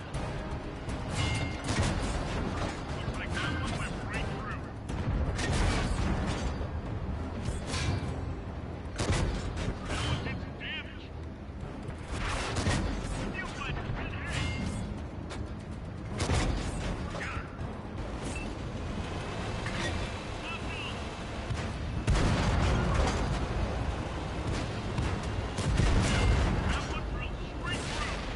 one drilled straight through. Fire on target. Nice dude. Just a hole in their armor. Ready to fire.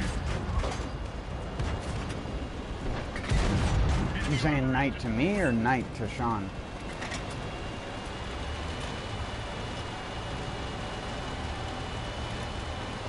I used to think that that was pronounced scene when I was a kid.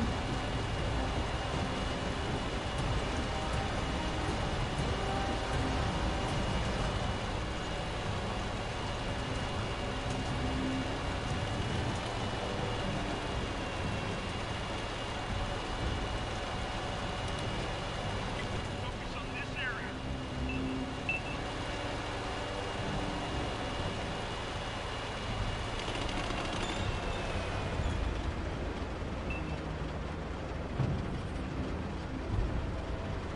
No, don't you dare. Don't you dare, you little weasel. You get right back here.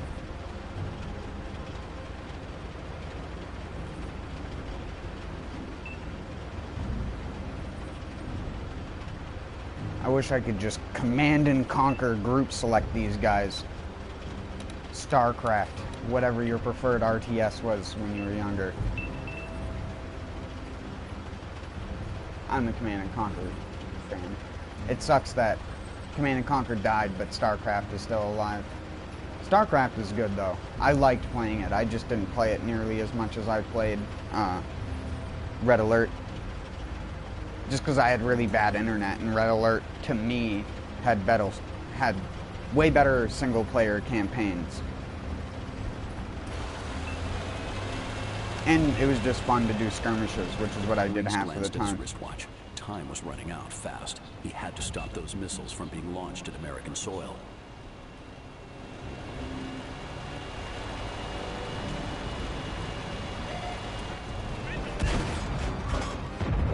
Releasing target. Looks like that one went right through.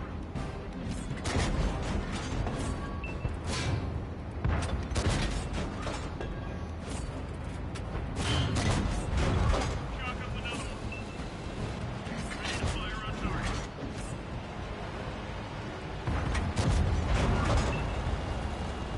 Target locked. That one drilled straight through.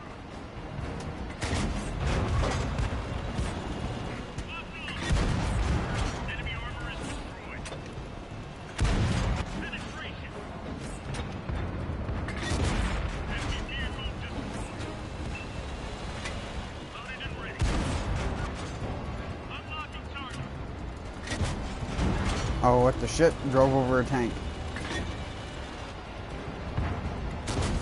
Looks like that one went right through. Finish him off.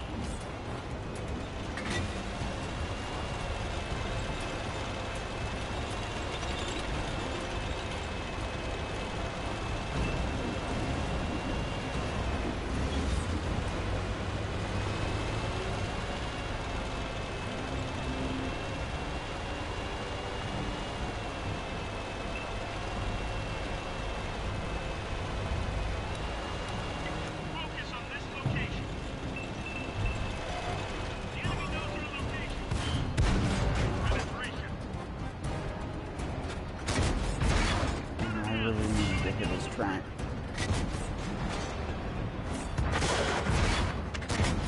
That one drilled straight through. Come on, do enough to kill him on the next one.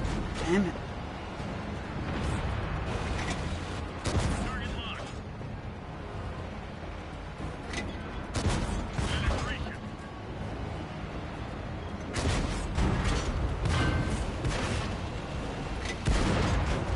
Oh.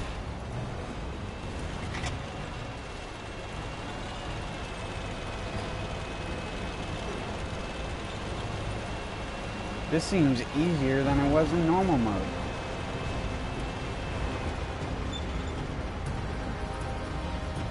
But then again, I am using the Trinity and not freaking crappy light tank.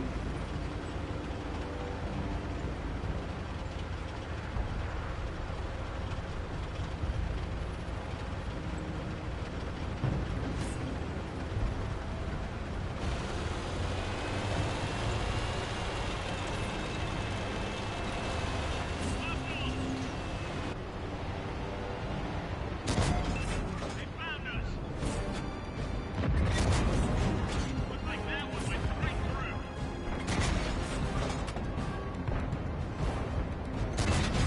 We finished him off. That one drilled straight through.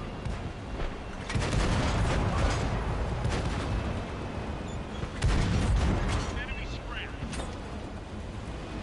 Release the target.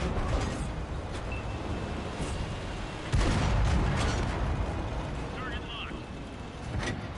Reloading.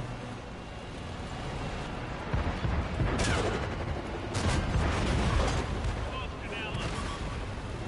They've spotted us.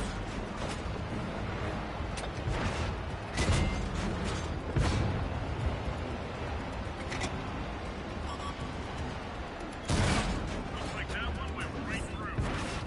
We nearly grazed him. This gotta hurt. Go on, find us another target. Enemy's moving right at us. Looks like that one went right through. Loaded and ready. This is such a fuster clutch right now. Dropping target. Enemy armor is destroyed. Releasing target. Zero penetration. Penetration.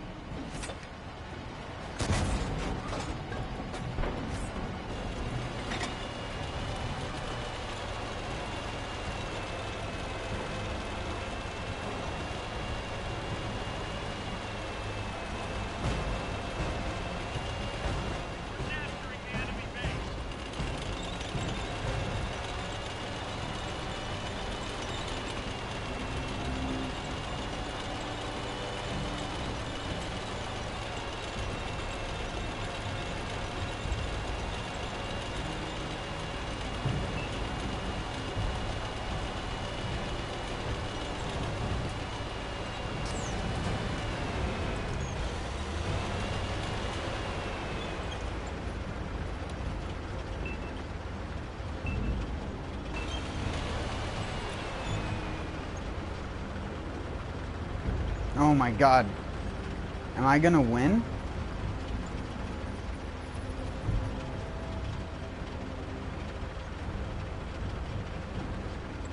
Reese could only stare in horror Oh as the my first God. Soviet missiles streaked towards the U.S. mainland. Are you If only serious? he could stop them in time. Now the world was about to be plunged into a nuclear war. Reese's hands were shaking from his ordeal, but the missiles had been destroyed. Against the odds.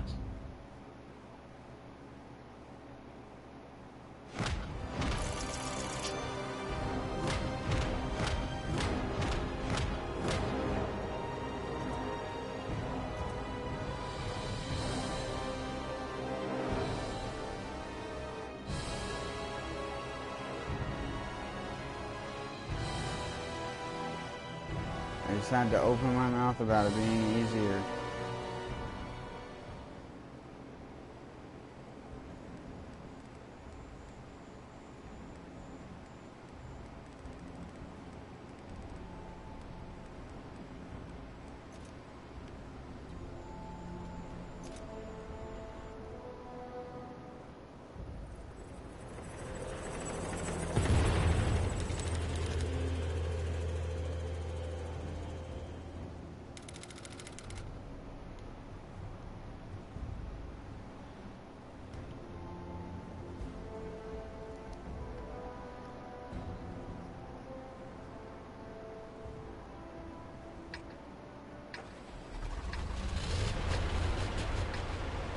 Reese had to face facts. There were just too many spots ahead for an enemy ambush.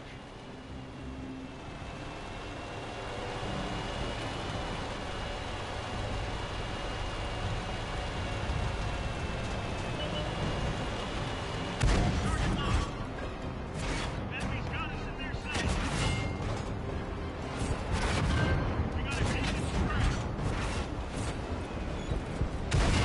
Looks like that one went right through.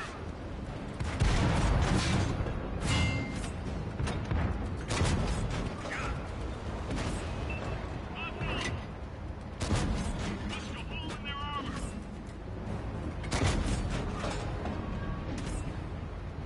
He's gone. Find us another target. Focus on this area.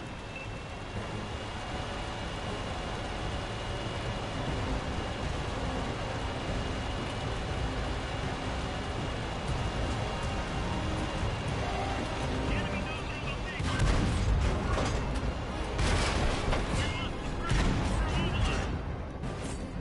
Unlocking target. That one ricocheted. Enemy armor is destroyed.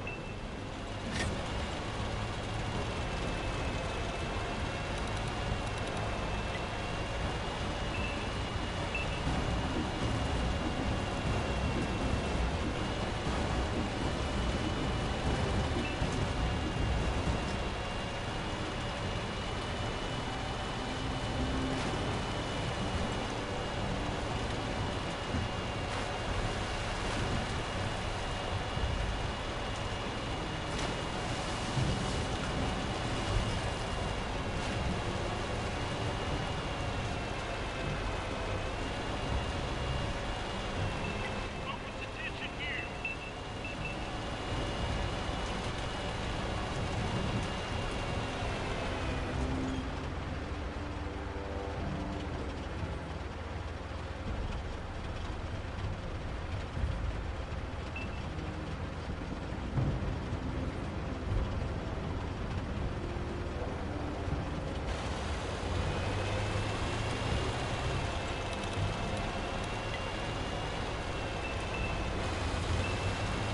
Reese glanced at his wristwatch. Time was running out fast. He had to stop those missiles from being launched at American soil.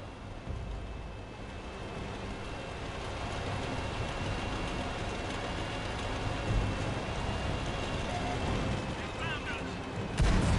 Reduce their armor.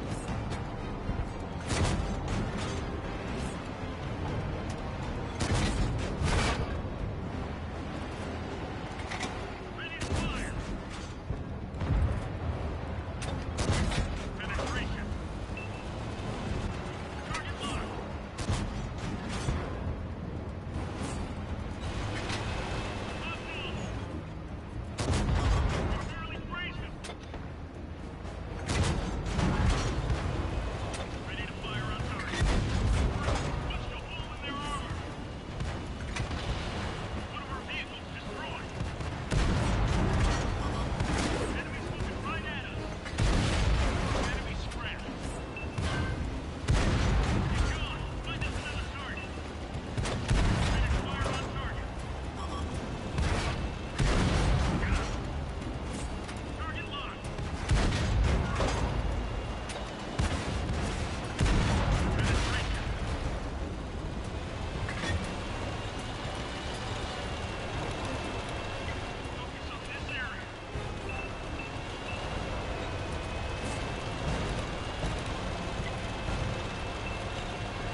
That AI stuck down there.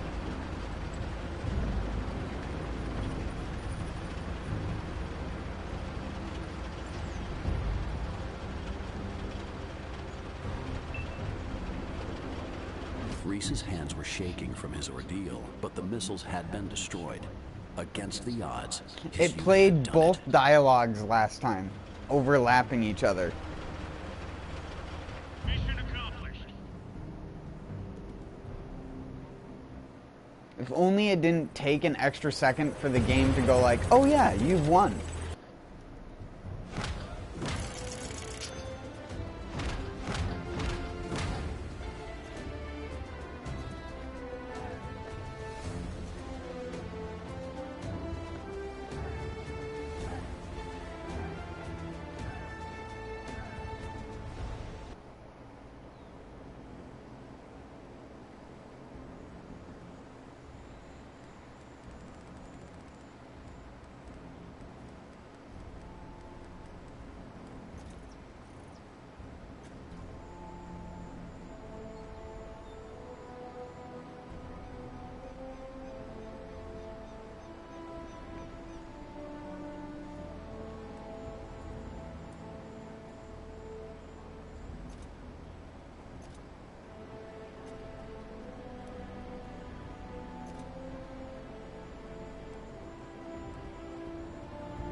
The town of Dukla, home to a dogged pocket of German resistance.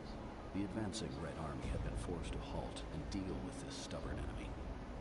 As the two sides exchanged blows from afar, the townsfolk found themselves being pushed steadily towards the brink of starvation. For one Soviet, Captain Petrov issued the orders to his comrades to mobilize. They would have to defend the town from the advancing NKVD. Enemy units were rushing towards the town. Petrov and his men were now the only thing standing in their way.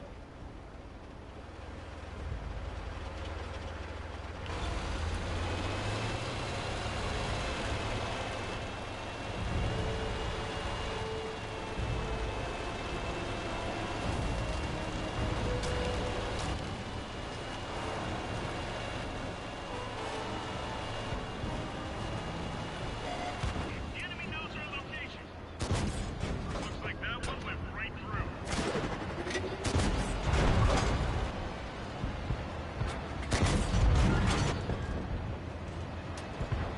Scout units would play a critical role in spotting targets for Petrov's units to bombard.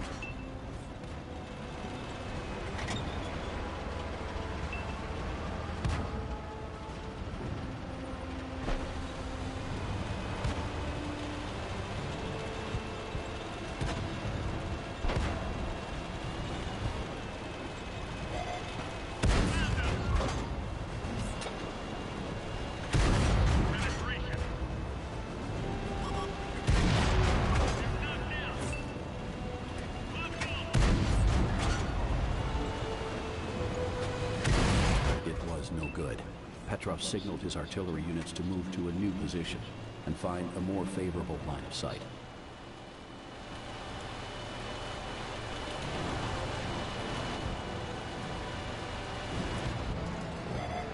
The enemy knows our location.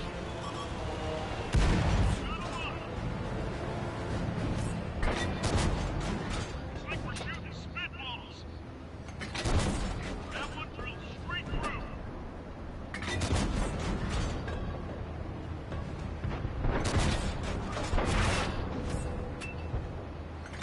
key to winning the day rested with Petrov being able to communicate correctly with the remainder of his Allied batteries.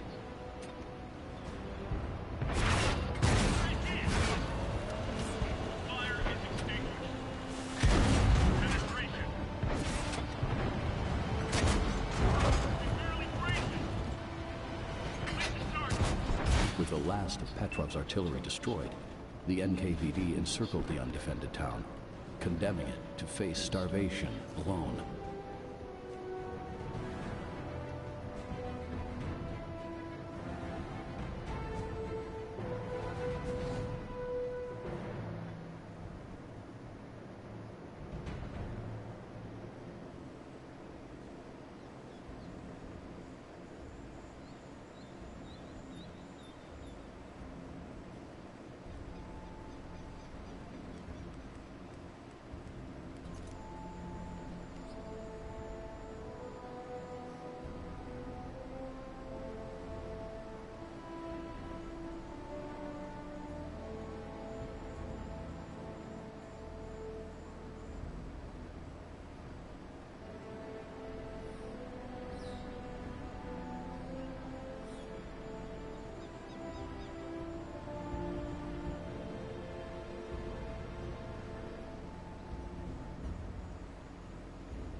The town of Dukla, home to a dogged pocket of German resistance. Captain Petrov issued the orders to his comrades to mobilize. They would have to defend the town from the advancing NKVD. Enemy units were rushing towards the town. Petrov and his men were now the only thing standing in their way.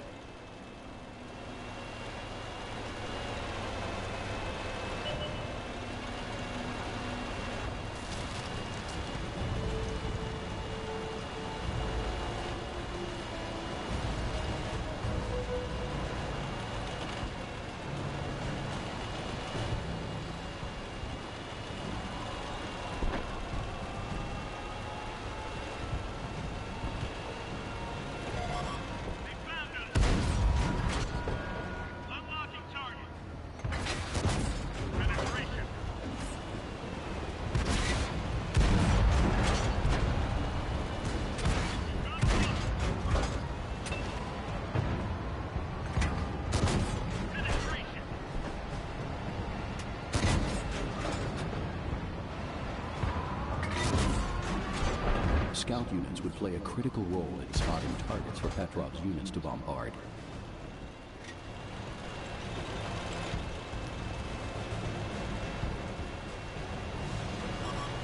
Enemies looking right at us. Penetration.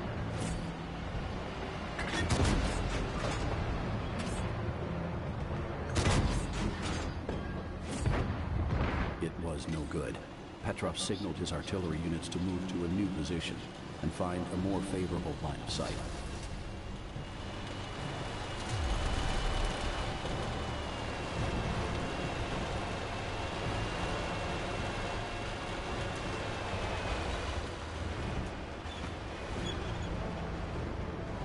Ready to fire on target.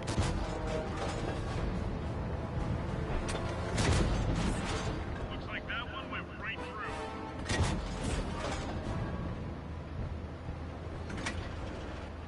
We've got a lot.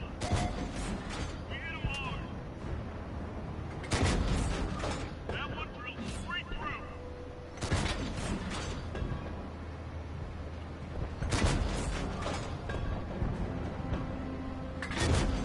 Looks like that one went right through.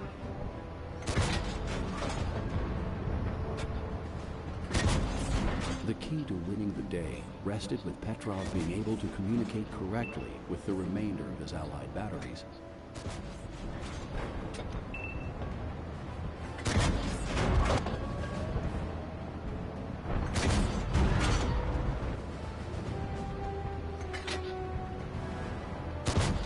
Looks like we're shooting spitballs.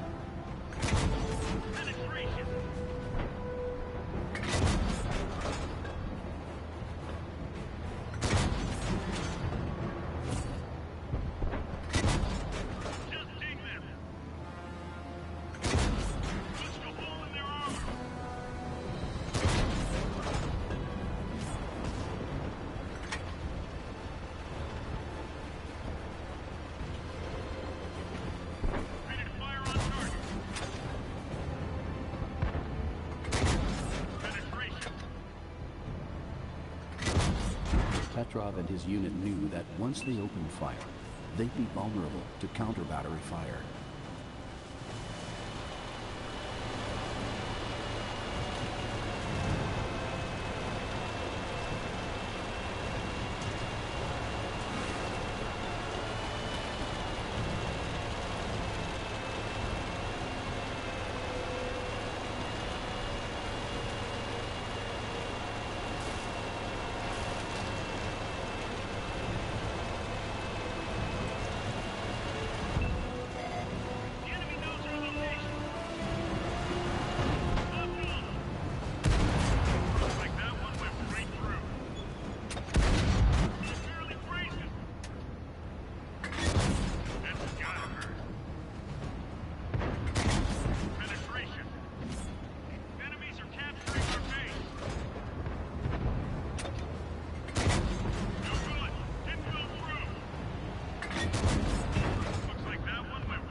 shit, dude.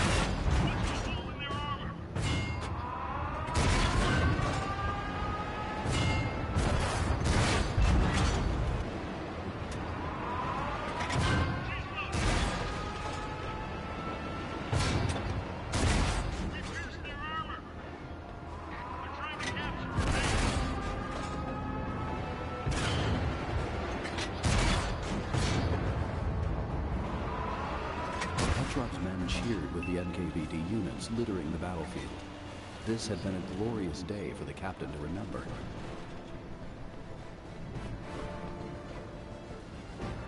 Mission accomplished.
The Collector and his crew knew that the perimeter defenses would have to be subdued before proceeding with the mission.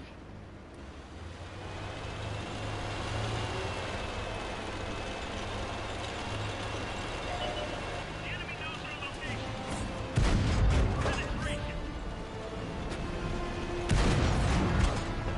Releasing target.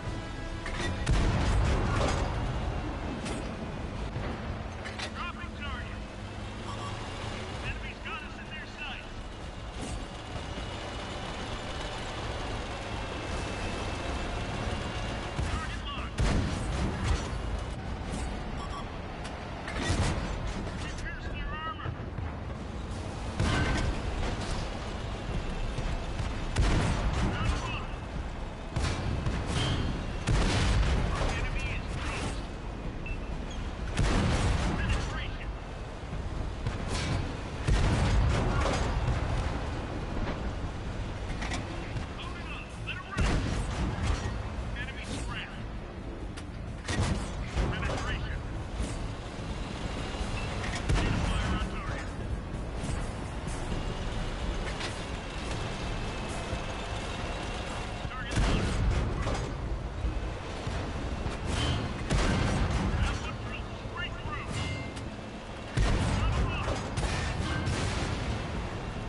defensive towers would make short work of the mercenaries' tanks.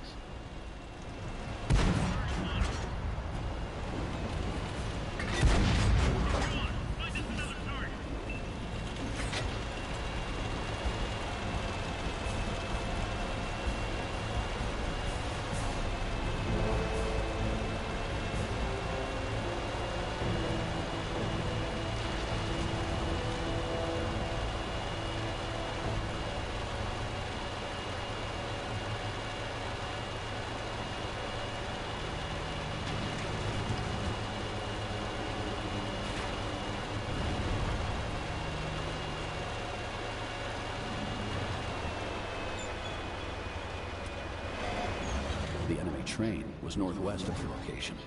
The Collector ordered the Trinity forward to intercept.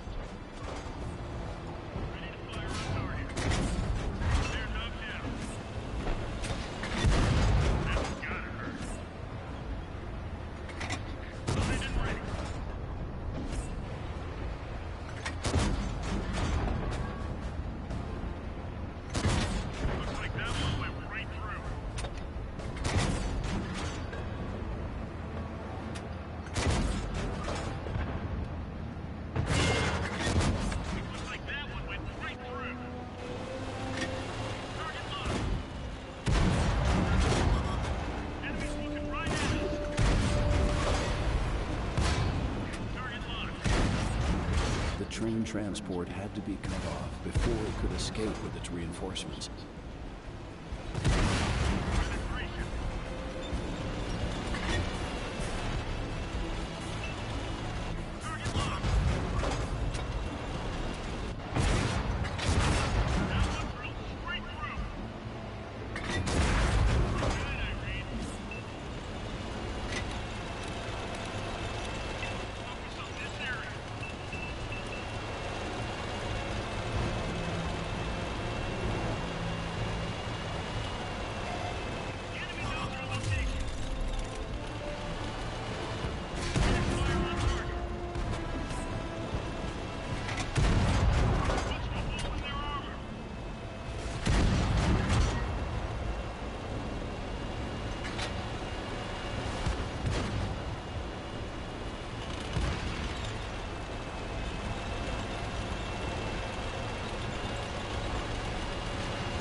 Clear for the Collector and his unit to begin their assault on the main fort.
last pillbox reduced to rubble, the mercenaries thundered towards their next target.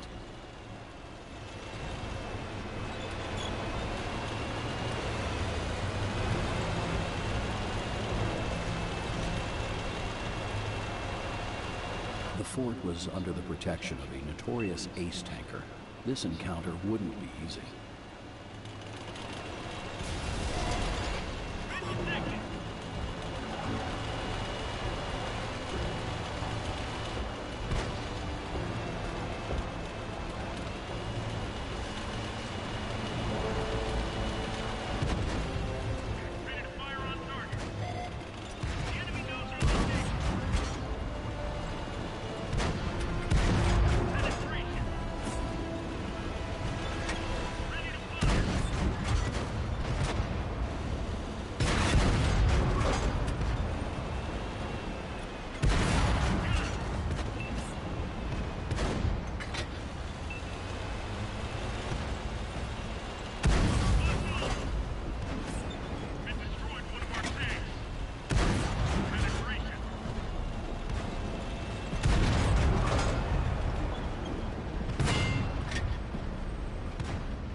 Stop playing like a player, nerd.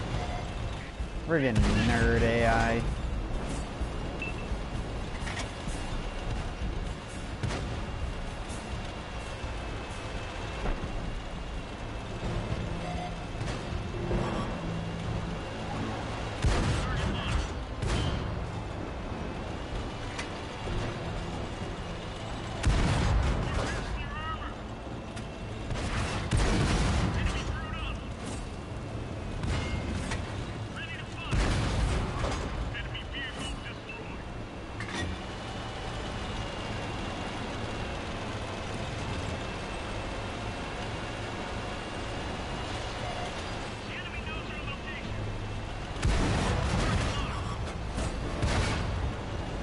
Reinforcements destroyed, the mercenaries now turned their attention towards the uranium facility at Kitimat.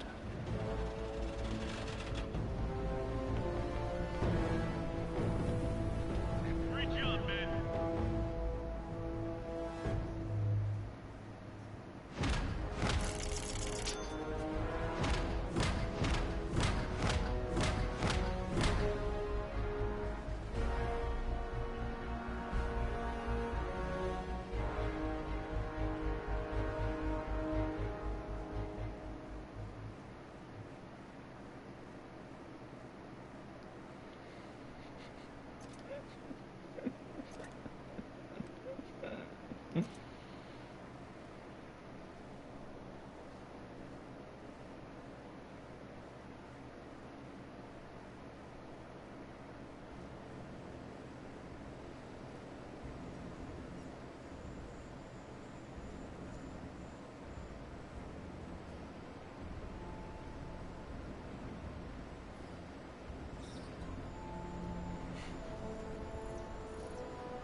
I'll get back to actual content here for a little bit.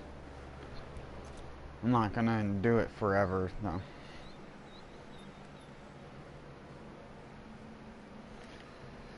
I can't do too many of those war stories for too long. It just all starts to bleed together, and I'm just like, it eventually gets me so spoiled from using the Trinity. Because the Trinity's such a good tank. I know I still had 2 more war stories I needed to do, but honestly, we know that I would have completed them. Because they're easy. The hardest one for me was that stinking German one. Just being able to survive long enough to actually kill all the guys, because it just kept RNGing me frickin' so many KV1s that there was nothing I could do. Or not KV1, sorry, KV3s I think it was. It was either KV3s or 4s. Whatever the highest end heavy tank for that, and they'd just send fucking 2 to 3 at them at the same time. There's just nothing you can do in that shitty German tank, but at least I beat it, because doing it in challenge mode was so much easier.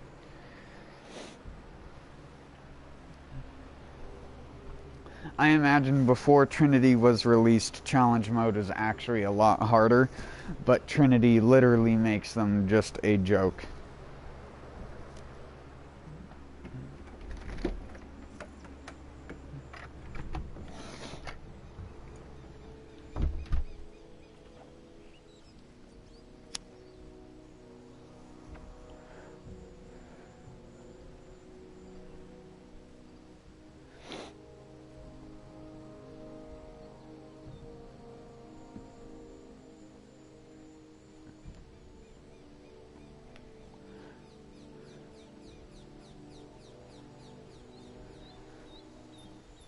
Cold.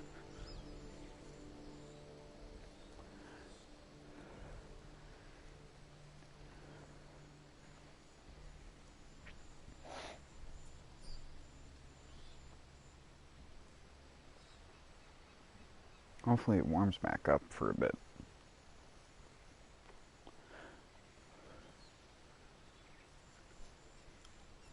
I don't want it to be getting too cold already. Some of my peppers hadn't even started producing yet. Mostly because they got really stunted. I don't know why. I posted it on a dude's YouTube channel in response to one of his videos, because I watch his videos regularly. At least whenever he releases them. Sometimes he doesn't release a video for a long time.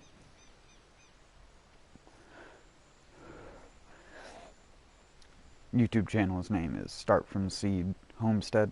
You'll regularly see my random comments and tidbits of information that I've learned.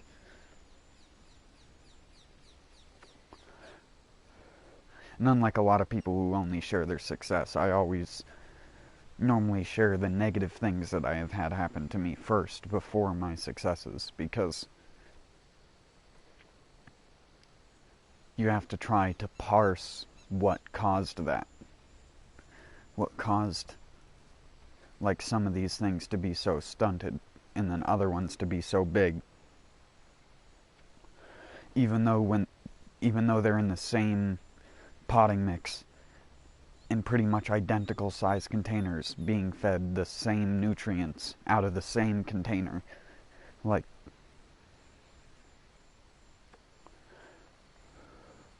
it's just weird to me how some can have such worse growth rates in our conditions up here. They just don't like the rapid weather changes. I don't think a lot of plants like a 30 to 40 degree temperature change in the span of 2 hours.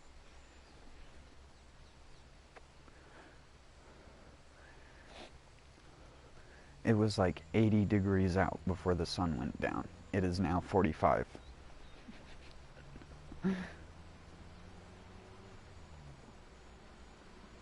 The plants just go, what the fuck is happening?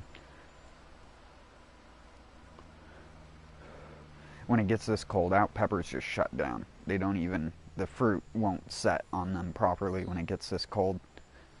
So I might start bringing some of them inside if we get more 40-degree nights, just to keep them going for a little bit longer.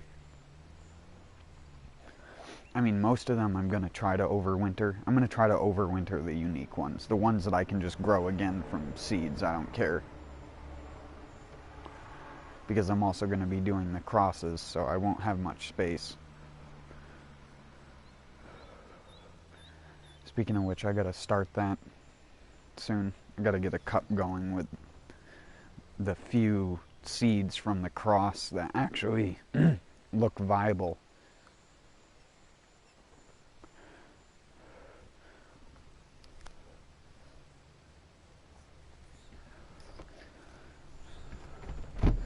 Because I crossbred 2 chilies which don't have a good, their seeds don't have high fertility when you cross them together, and the pods normally tend to have only like 3 or 2 seeds on the inside of them, which, I mean, is good for sauce production, but it's not good for trying to keep your genetics going.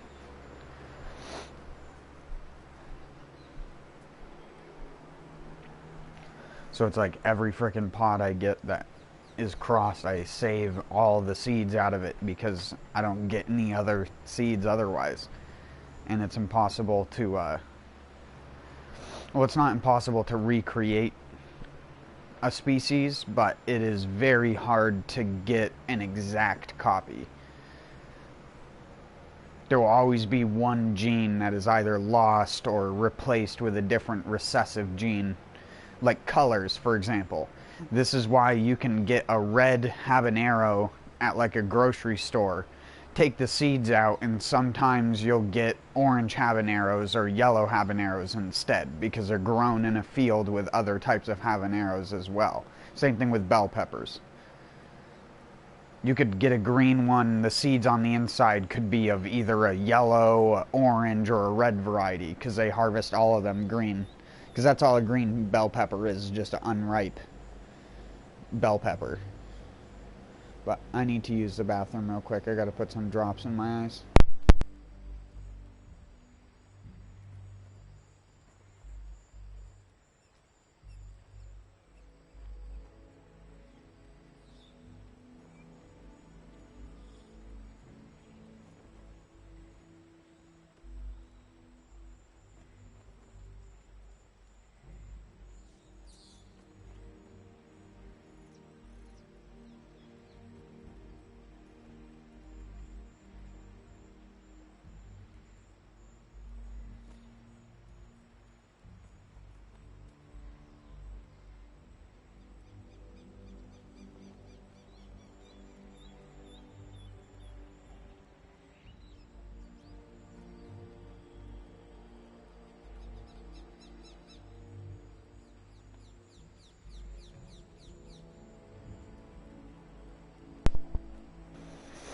It's like bell peppers and jalapenos and stuff like that can become crossed if they're grown next to each other and you don't like make sure that you put a net around some of the flowers after they form and pollinate. Or I shouldn't say pollinate, you put them before the flowers form, and then you come out and shake the little portion to pollinate it and make sure that the pollen stays within the same area so that fruit doesn't have a chance at getting crossed. That's at least if you want to keep the same genetics of something.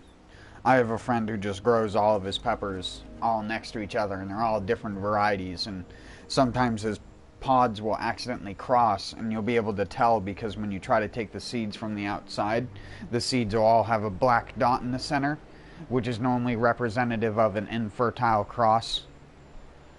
Sometimes it can just be indicative of bad seed, but normally it's indicative of an infertile cross. When you have pepper seeds that have a black center in them when they're still inside the fruit, I've had that happen with a lot of the crosses that I've tried to do, because again, they're just impossible.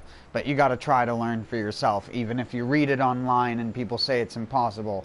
I'm the kind of person who always likes to try stuff for myself. You never know. You might discover something weird that can happen. Some weird genetic trait. It's like, I did a cross of two things that online it says it couldn't cross. But there were 2 to 3 seeds on the inside that looked like they were fertile. So I'm going to try and plant them and see if they sprout. Because when I crossed it, I got pollen from a flower in a sterile container, dismantled another flower so the only thing that was left was the stamen. Then I pollinated the stamen with the pollen from the other thing, and then I put a little plastic bag that you can close with just like a little thumb press around the actual stamen that I had exposed, and I just let it sit there in this thing, and they got successfully pollinated because they all formed fruit. But I noticed that on my candlelight, I had tried to cross my white devil tongue with my candlelight, and the candlelight pepper, it had an immediate response to crossing, which is something that very rarely happens, but can sometimes happen in certain situations. So what had happened was, this cross induced the candlelight plant to produce bigger seeds, because it had immediately gotten some genetic code from that it was trying to puzzle piece together with its own genetic code.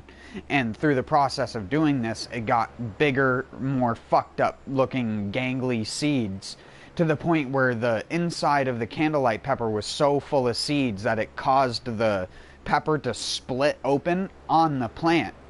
And when I took it off and I cut all the seeds out and they were all like bad looking, there was like 2 or 3 that were good, and then I just ate the pepper to test it, and it was fucking scorching hot. I've eaten tons of candlelight peppers off of the plant, because they're like basically little pepper snacks that have very little taste and heat to them, so they're just like a thing that you can eat just for the fun of it. And that one, it had a completely different aroma than all the other ones. It had way more heat. Like, it probably had jumped up the Scoville scale at least 10-fold. Because I've eaten a lot of hot peppers, a lot of different types of peppers, and a lot of the time people don't realize that the Scoville scale is a bullshit scale. It's just a person's personal opinion on how hot something was. That's all the Scoville scale is. But that being said, you do have some amount of credibility to that, but there is like less credibility in it because peppers can have a huge varying amount of heat to them. For example, my friend Mike, the person who grows all the peppers and stuff like that, he has an ahi cheripita. And ahi cheripita is normally not known as, like, I mean, it's hot, but it's not like stupidly hot. And his are extremely hot. One little thing, we nickname them fucking fire gushers, because that's what they're like. They're just these little tiny things that you put them in your mouth and it just bursts, and you get this immediate like lemony citrus flavor, which immediately turns into incredible mouth-numbing heat that lasts for probably 5 to 6 minutes of just this. It's so bad, it feels like you've done something that you shouldn't, which is like on the level of ghost pepper. But I've had ghost pepper cooked into stuff before, and I've had Carolina Reaper cooked into stuff before, because again, my friend Mike grows those kinds of peppers. But when that stuff is cooked into something as like a spice or a rub, it actually mellows out after you cook it. And it's not like, I mean, it's still fucking hot, don't get me wrong, but if you were to compare something that was cooked with a little bit of Reaper in it versus eating the raw pepper, if I handed you something that had a little bit of Reaper in it, you probably wouldn't know. You'd probably just think it was habanero or something, and it was just kicking your ass that day.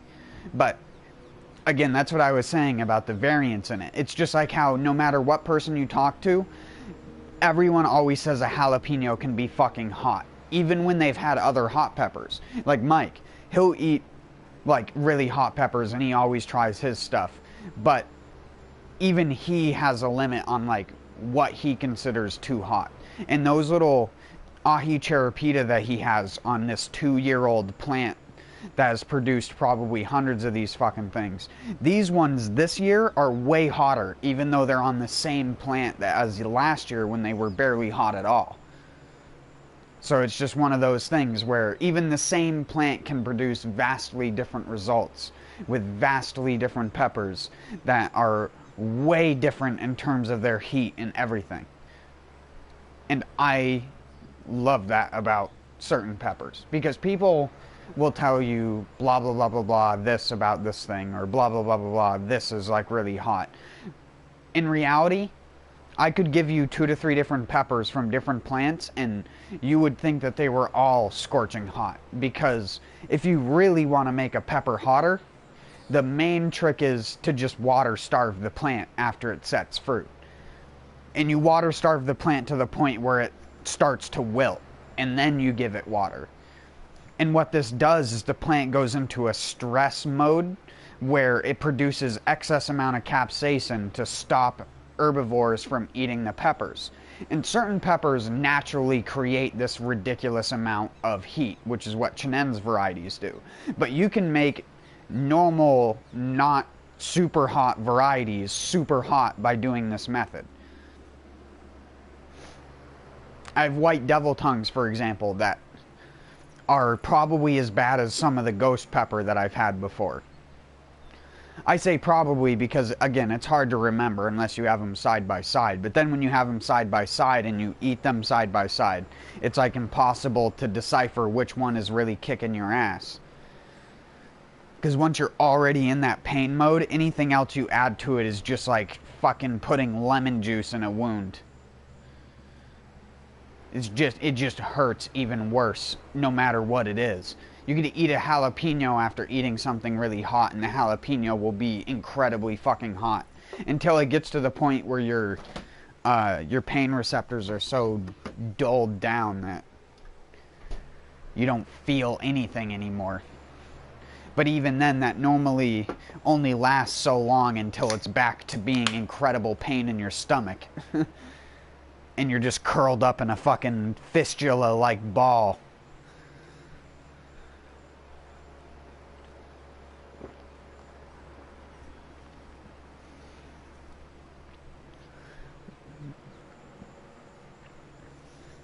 But anyways, as I was saying, he has, like, if you look up a picture of an ahi cherapita, they're an innocent-looking little yellow pepper.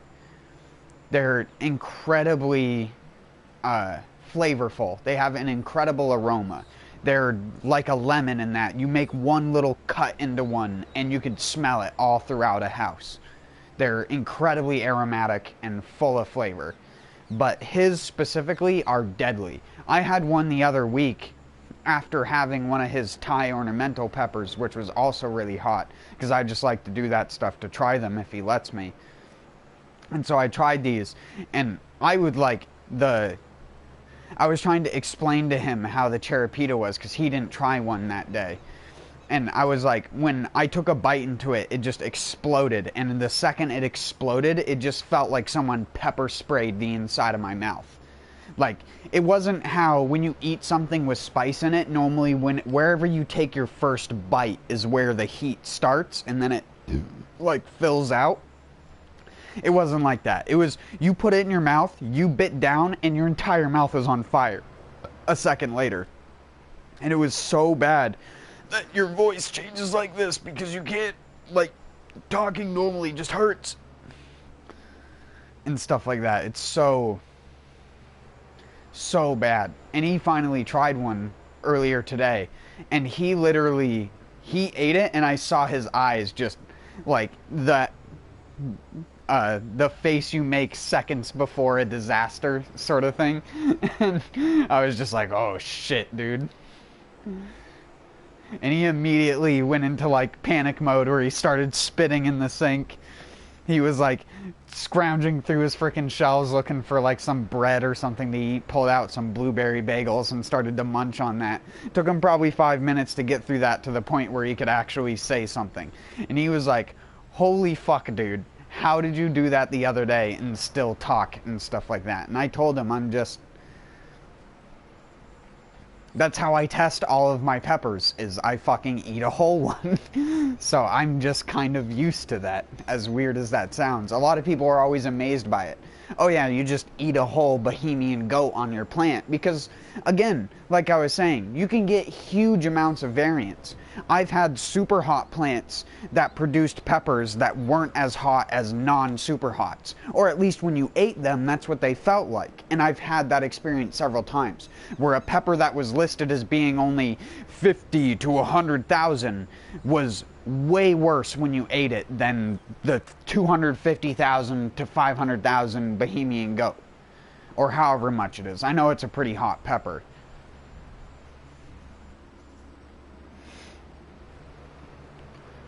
Some of mine have finally started to turn orange. That's one of the few plants that I was saying is doing really well comparative to some of the other ones.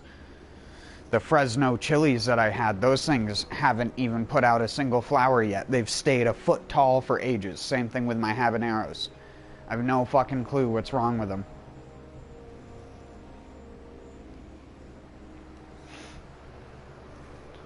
Sorry, I've just been talking. We've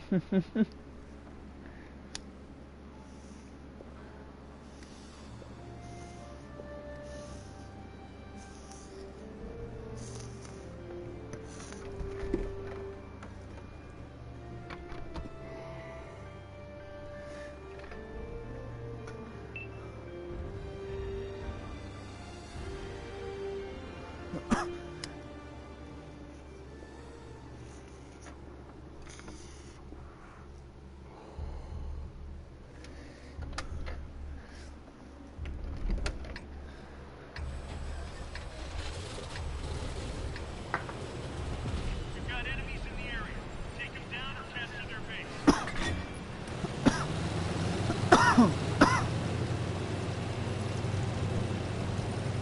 There is a certain line I draw, though, when it comes to eating like raw whole peppers. If I know a variety is like in the ghost type or anything like that, ghost type like it's a Pokemon. If anything is a Jalokia relative or anything like that, I'm immediately like, no fucking way, dude. I'll try a corner of it. That's about it. Those things are, if you want to give yourself intense stomach pain for several hours, eat one of those. Enemies got us in their sight.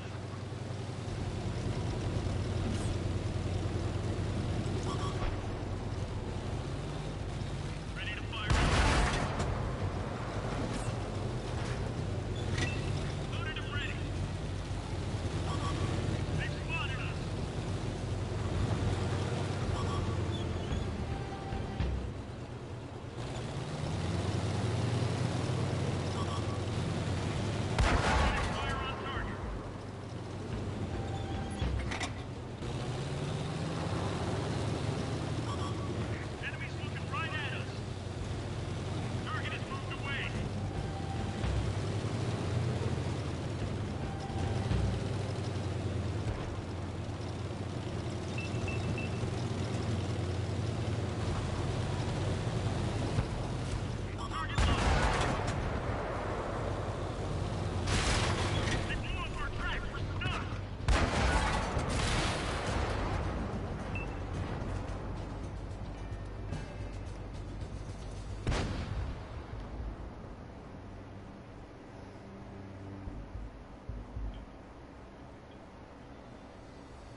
That's why when I make hot sauce, speaking on hot peppers, why when I make hot sauce, the last ingredient I add is the hot peppers.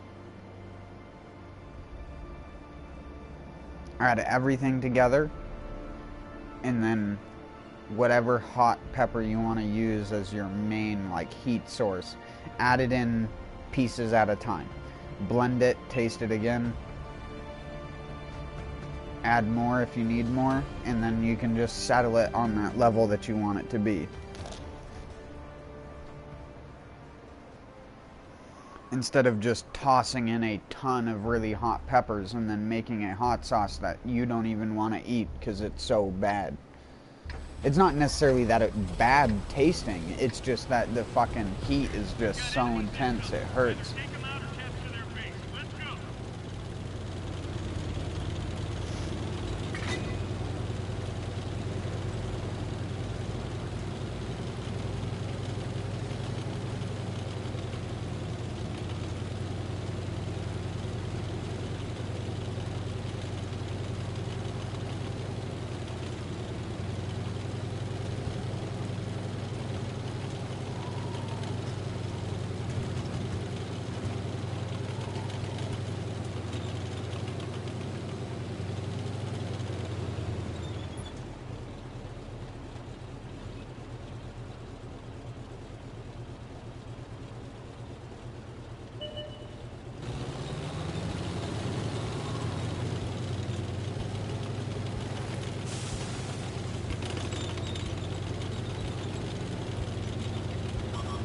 They spotted us.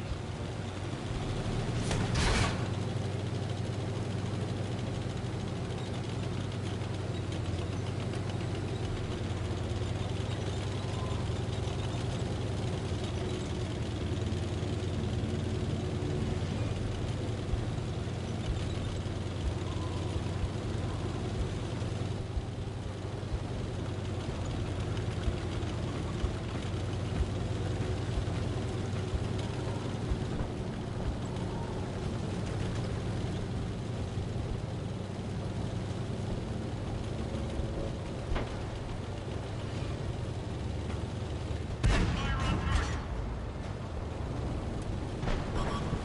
Enemies got us in their sights.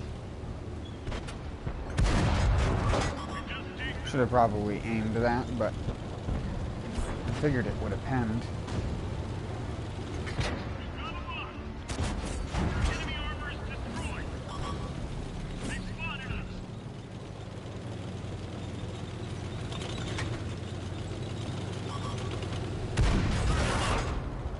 Oh.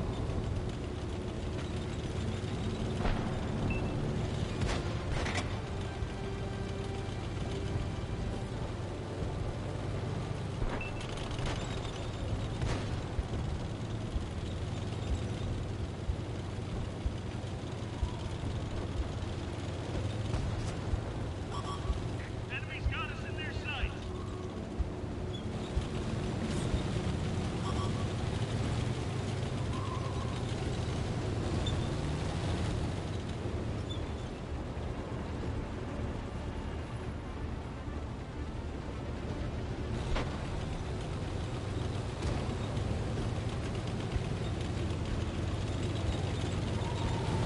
Ready to fire on target. Just take them. They spotted us.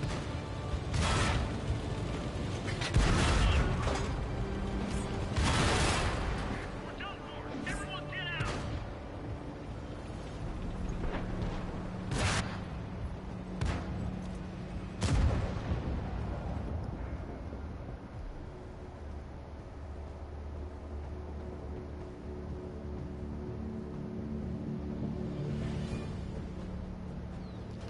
Dang it.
Shouldn't have done that.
friggin' ears out with that shit.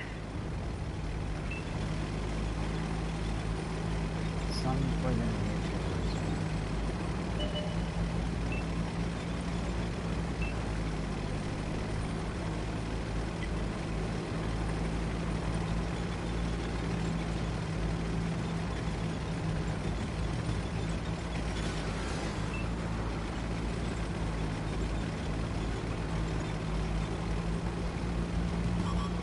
Enemies looking right at us.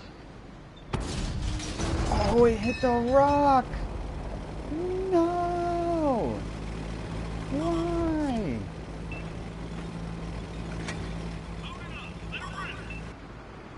Dropping target. Pierce their armor. Oh, well that is some straight parse. They spotted us. Okay, the ammo rack is fixed.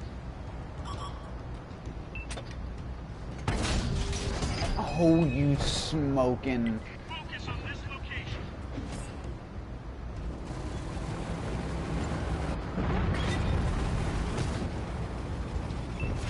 I'm out in the open. What are you gonna do about it, enemy team? Friendly vehicle destroyed. Enemies looking right at us. Top off.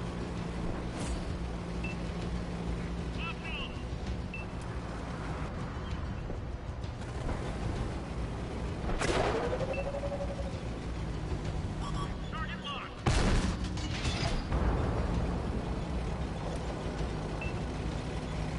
I pulled the trigger the second it snapped onto him. That's when you get your 100% accuracy. Focus on this area. 100% accuracy is only obtained when you have 0 accuracy. Because you cannot have nothing without having something. And that something is always 100%. But then it flips to the polar opposite within a second. And it no longer is true.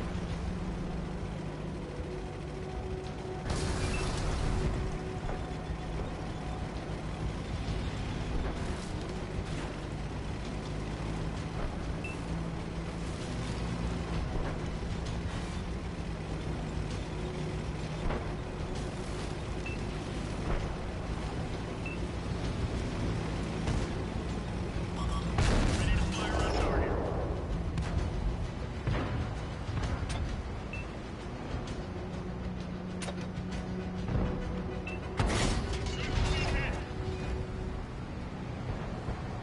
Hello?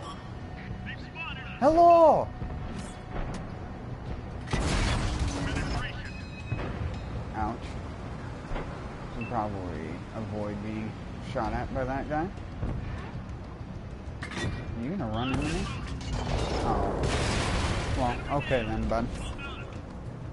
Well done. Yeah, I totally killed that guy. He didn't kill himself. Experienced tank commander such as myself.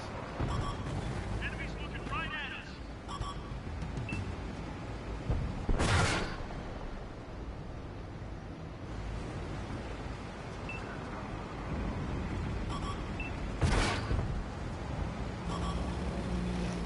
Enemies got us in their sights. Emilio! Damn, I couldn't pull the trigger. For 86.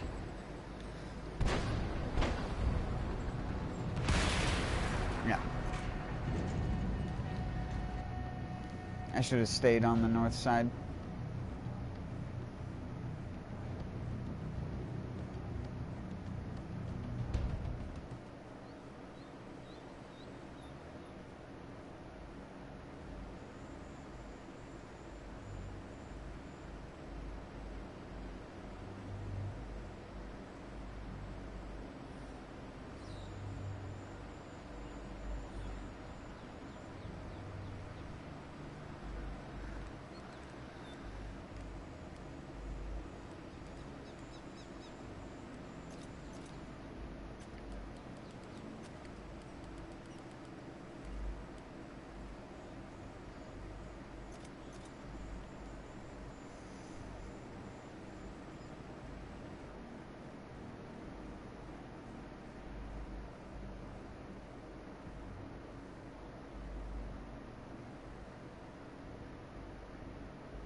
Did he only hit me because I jumped off of that thing into the air?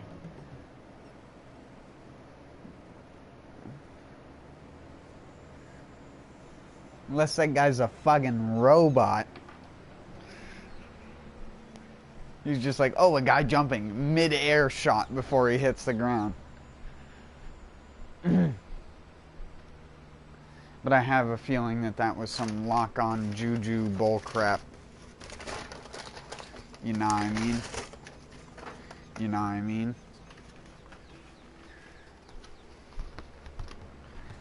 You know what I mean, dog?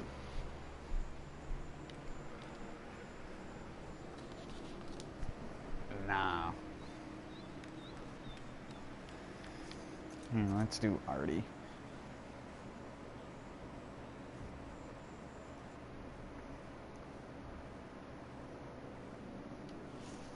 Ocean man,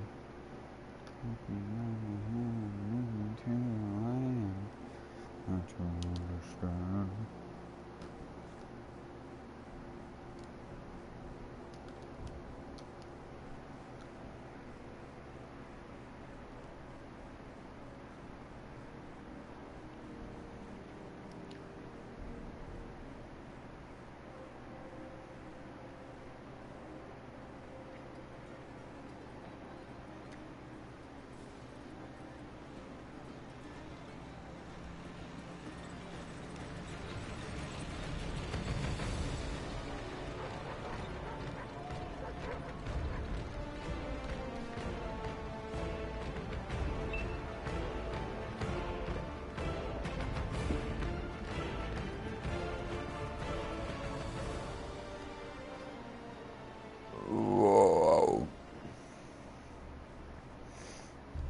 Excuse me.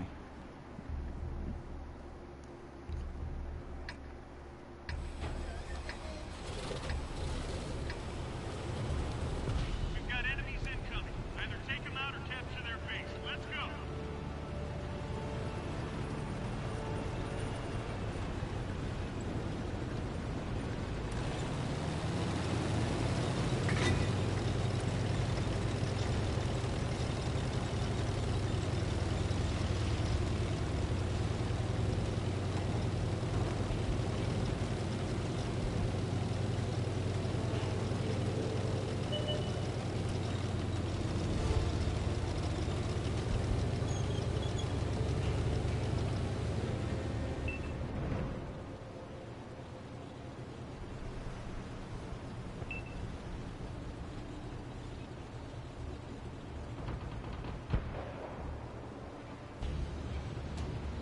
Clearing gun.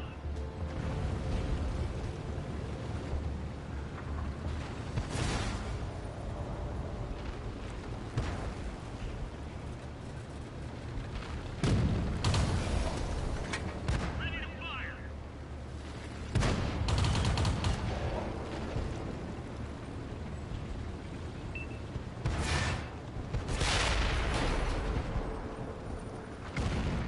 You. Red wolves.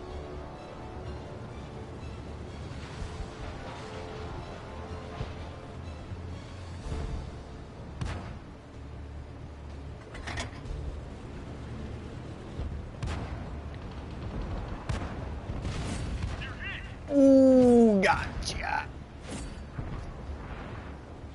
You thought you were gonna be a slippery dick, but you went in dry. Loaded and ready. Oh. Oh.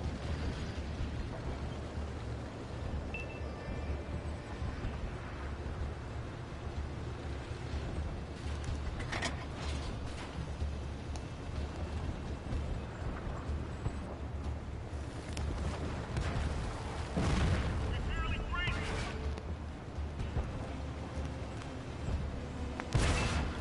Ocean reach, take me by the reach. Don't you reach? Reloaded. Go, you frickin' monkey sucker. Stop sucking the monkeys.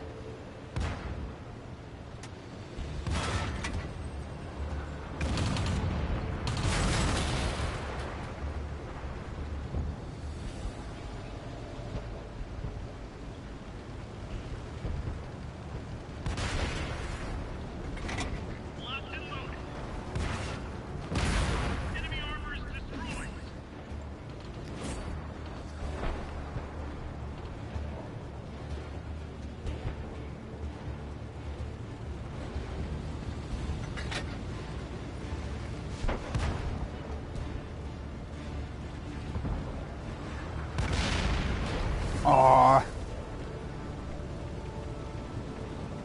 Mission accomplished.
Look out.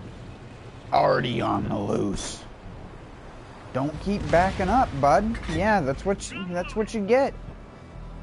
Don't keep backing up. Drive in a different direction than backwards. He's probably like, Artie's just so unfair. Fucking bullshit.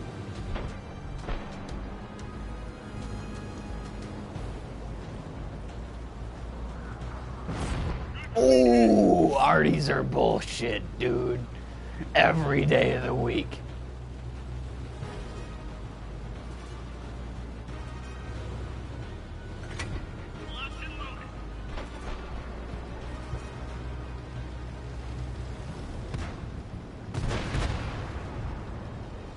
This is fucked, dude. Yeah, we've me and the Artie, other Artie, we think alike. We know.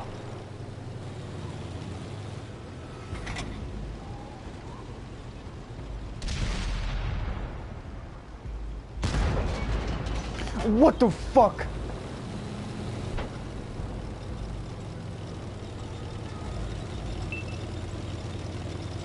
Look out, bro! No, bro! No! Fuck! Enemies got us in their sights. Why couldn't you be more accurate? Releasing target. Fucking criminy!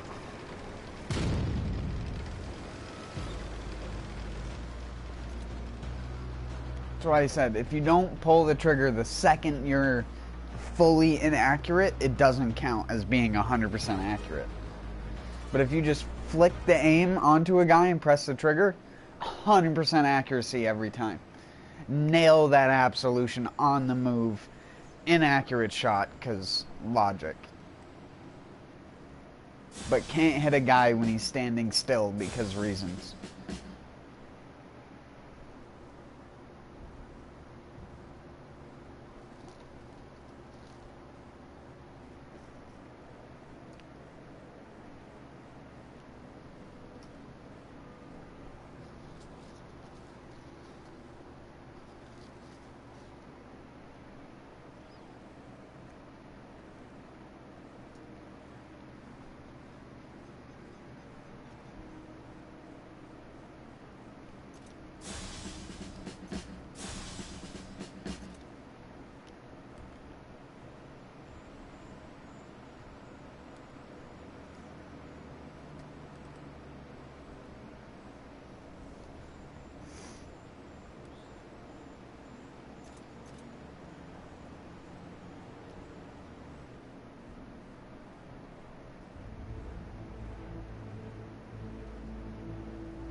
We've got enemies incoming. Either take them out or capture their base. Let's go.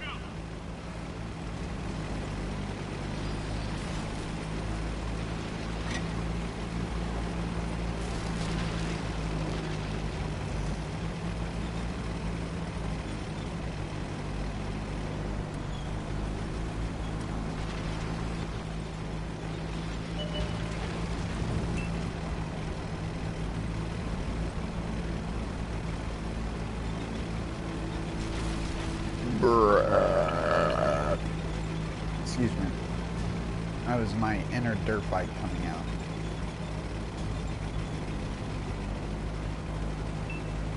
That was my snowmobile. That.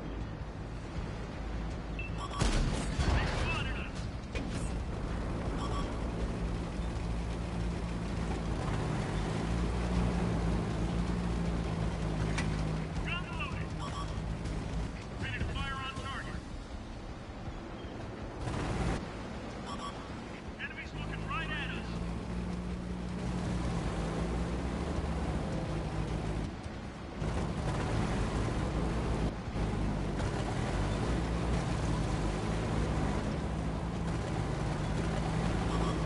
They've spotted us.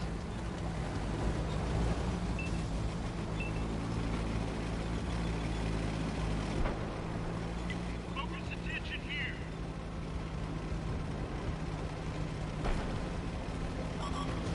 Enemies looking right at us. Like that one went right through. One of our tracks is damaged. Ready to fire on target. Enemies got us in their sights.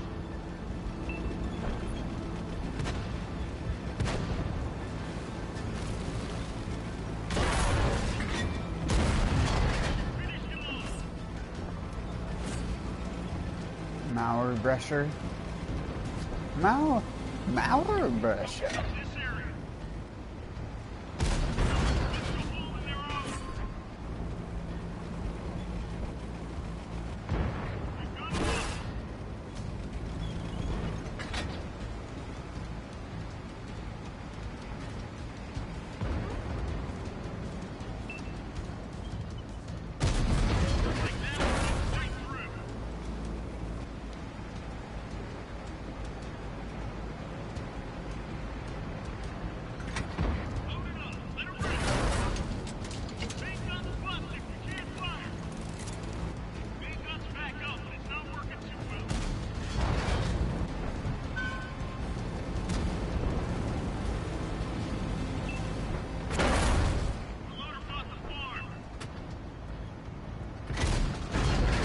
Dang, how the fuck did he...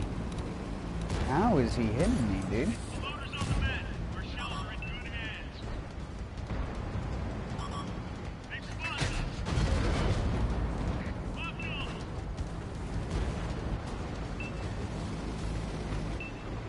Unlocking target. Download.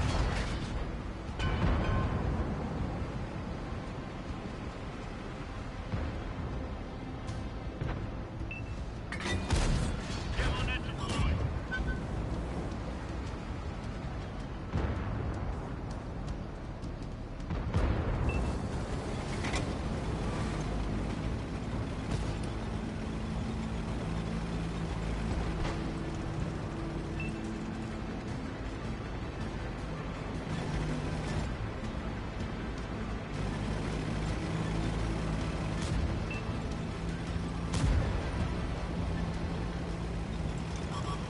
Enemies looking right at us.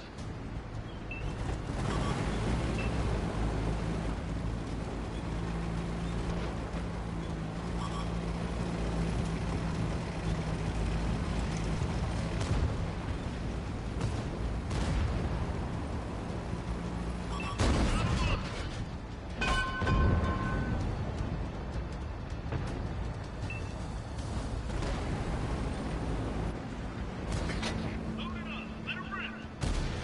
Punch the hole in their armor.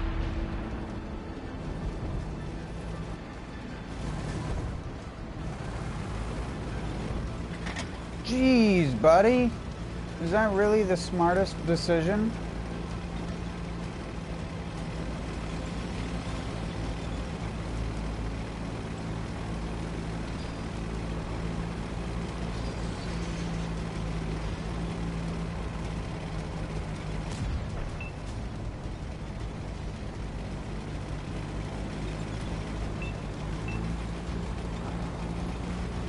Target locked. They've spotted us.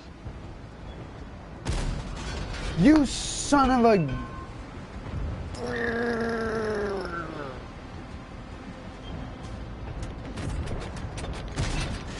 You son of a bitch.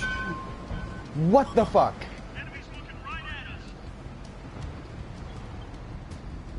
This guy better not pop this corner and kill me. Oh, you fucking fuck. You fucking fuck. You sucking fuck. You fucking suck. Affirmative. Accomplished.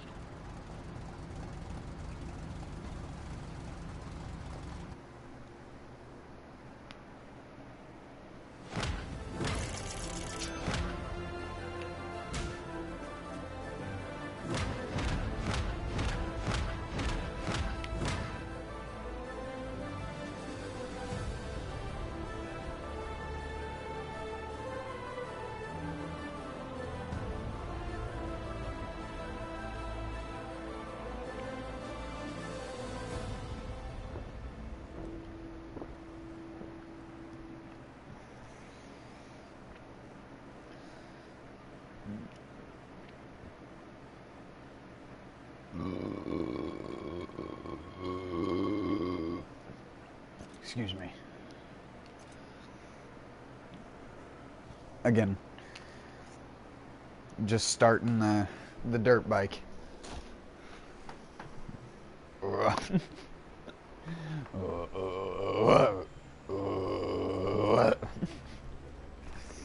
One second.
Alright, sorry about that. Let's try some chieftain.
Why am I having such a hard time penning him?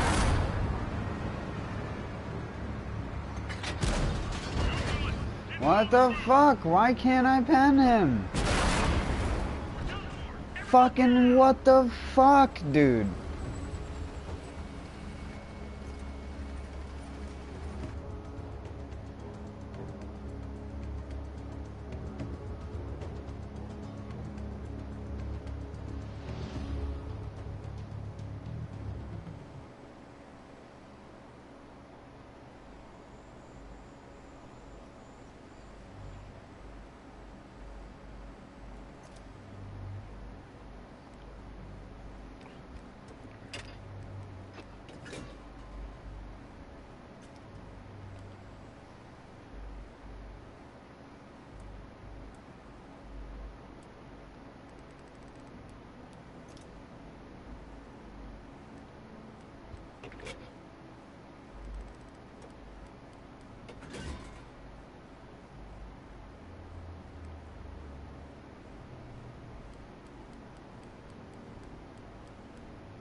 I just don't understand how my near 300 pen couldn't get through any of that more consistently.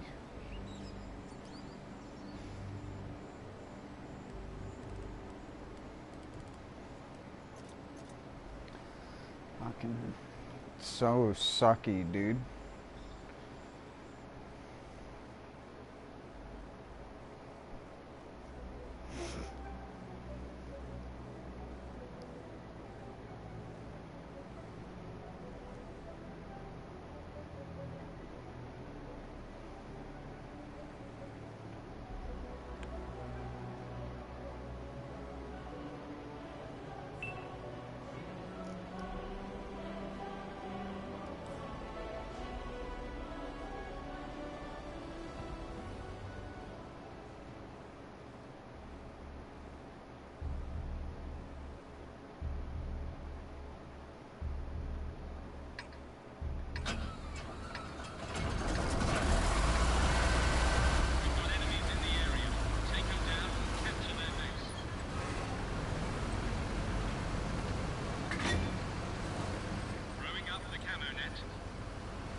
I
Oh, that's a loss.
I hate this version of this map.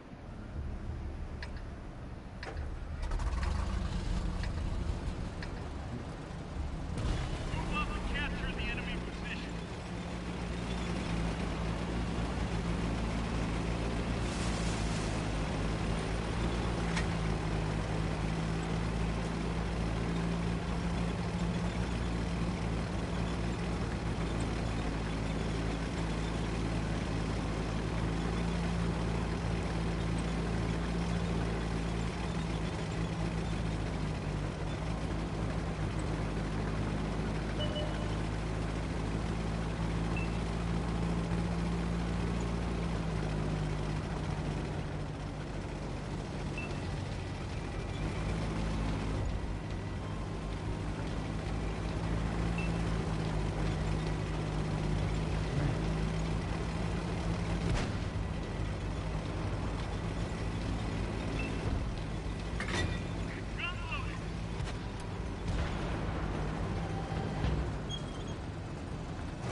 Jesus.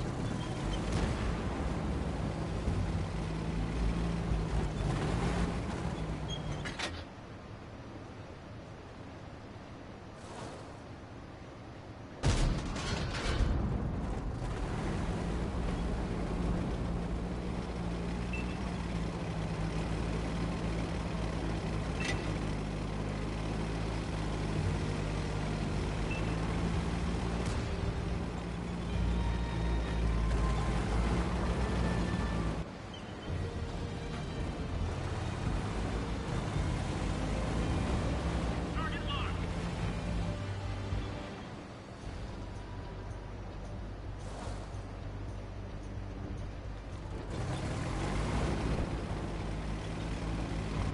Ready to fire on target.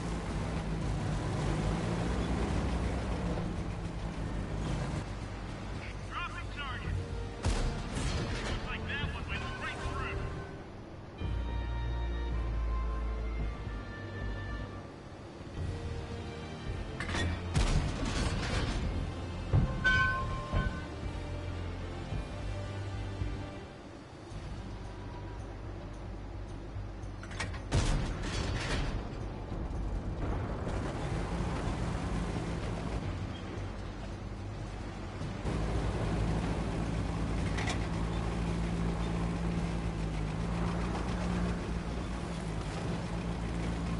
Locked on.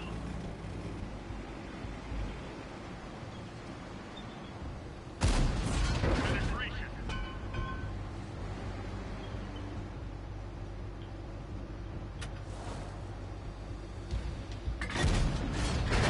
Chalk up another one.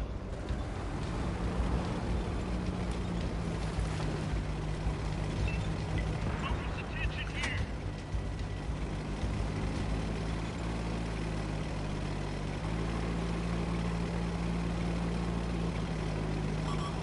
They've spotted us.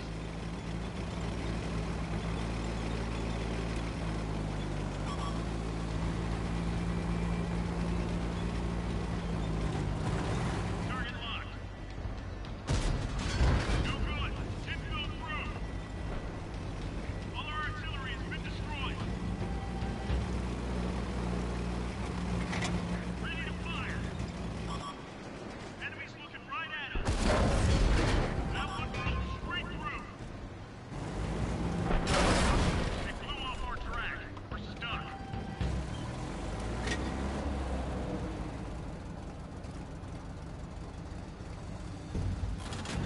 Trip cleared. Right on.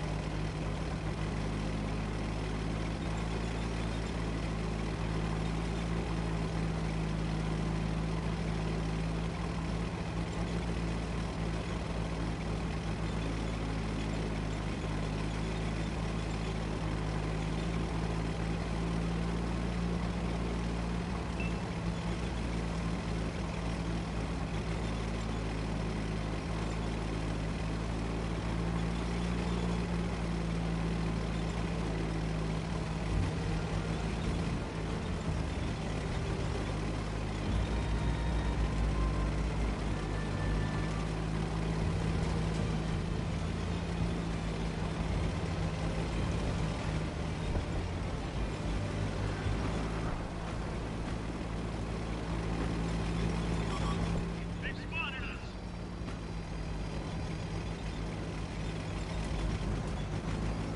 We've got them on.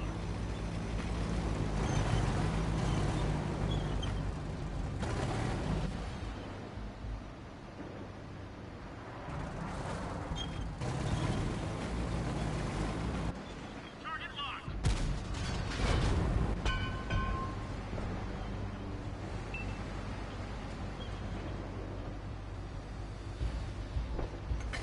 Loaded and ready.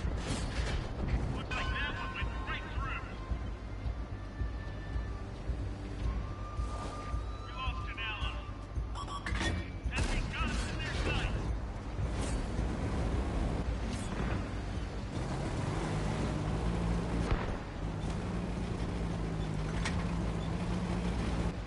Ready to fire on target. Damn it! One of our tracks is damaged.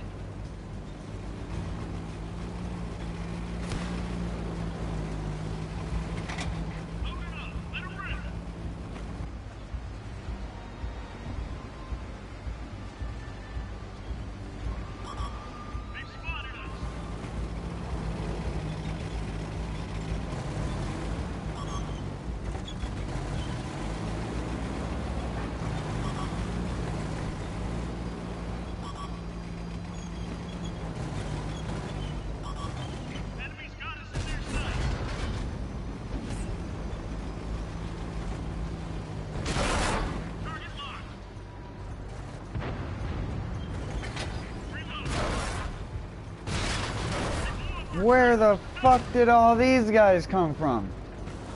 Ready to fire on target. I just put a bullet in everyone. Wait. This vehicle's finished.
Let's go.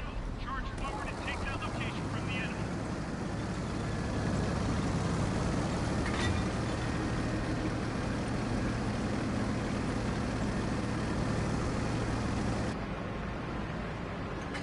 Reloaded.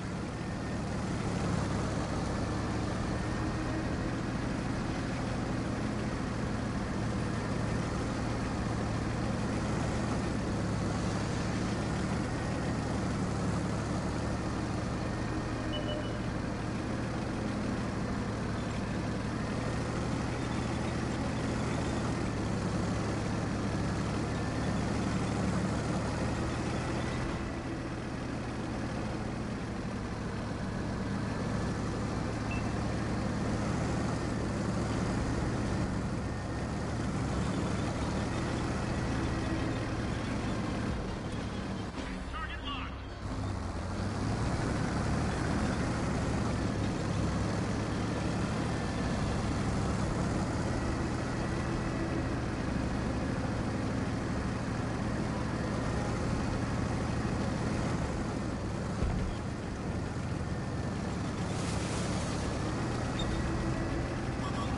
They've spotted us. Target locked.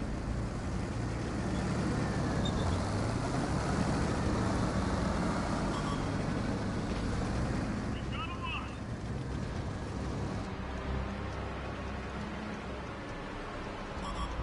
Enemies looking right at us. Nice job.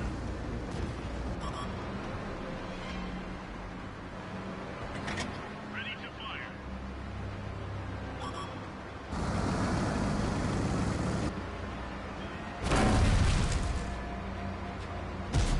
Enemy is hit.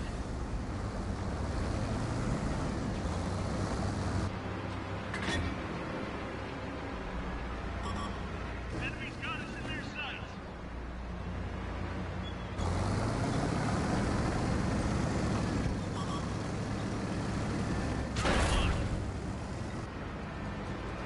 Why are you firing heat ammo with a Conqueror, dude? Put in good ammo.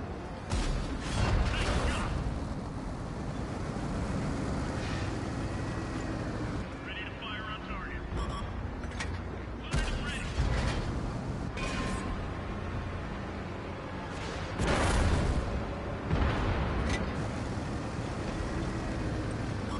Target is moved away. Damn Enemy's it, I got us thought in he was their gonna sights. keep moving.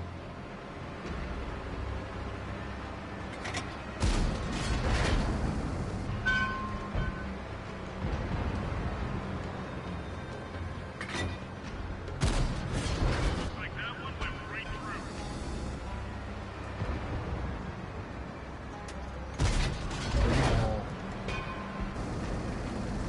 We've got a lock.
You lost all your money. Creeper.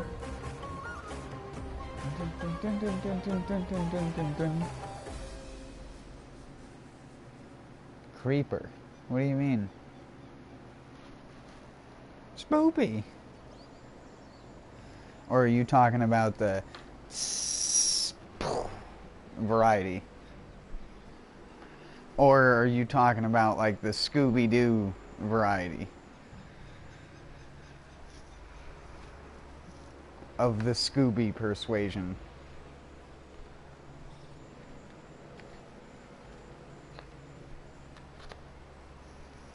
Creepler.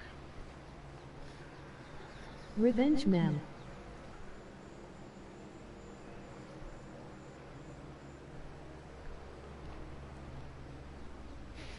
Fucking bot says that's so weird.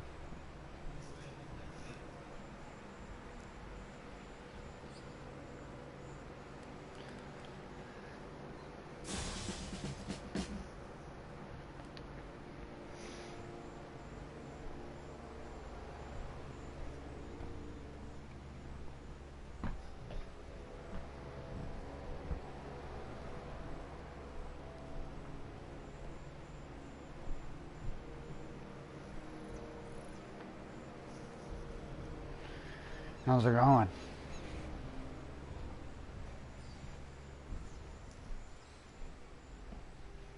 Sorry, I'm about to go out for a smoke, so nothing's really gonna happen on the screen, but I do stay on mic just because I can. My Bluetooth goes far enough.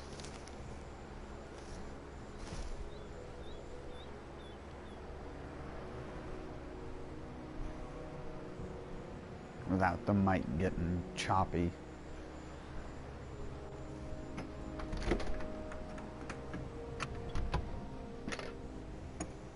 Oh my, it's so cold.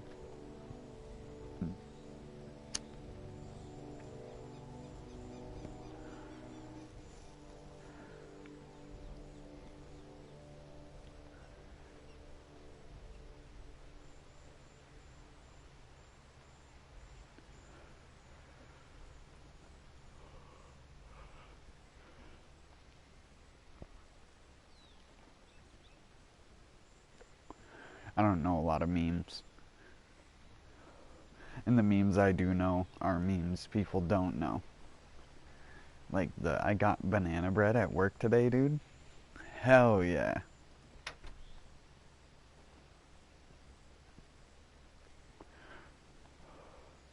There are a lot of bad things in this world. Like fucking skunks, dude. Hell no. Like scratching your eye, but it's still fucking itchy, dude. Hell no. Cubs? Hell no. Like getting paid not a lot of money, dude, for fucking working? Hell no. But fucking banana bread at work today, dude? Hell yeah.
1 second.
Sorry, I had this what felt like a sore open up in my throat. Looks like there's an ulcer there.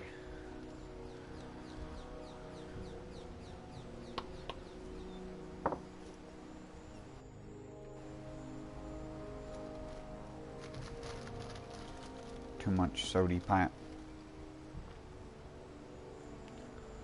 I don't even know what triggered it.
my premium.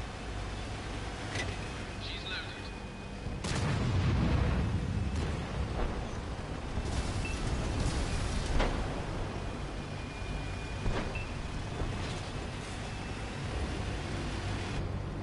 We've lost the target.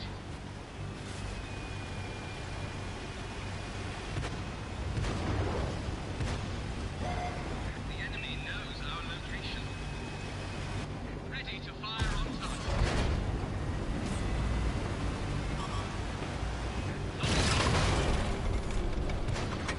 Loaded up. Let her ring. We fixed the track. Target locked.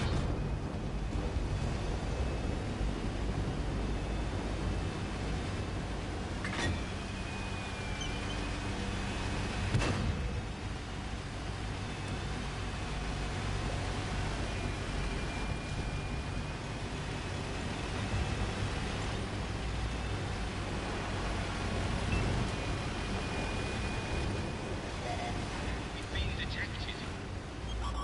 Ready to fire on target. Fail out. This Thanks, vehicle guy that was right behind me when I tried to back up.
Enemy's got us in their sight.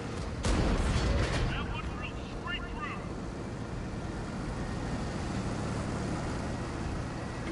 100% accuracy at 0 accuracy. Just how the map works.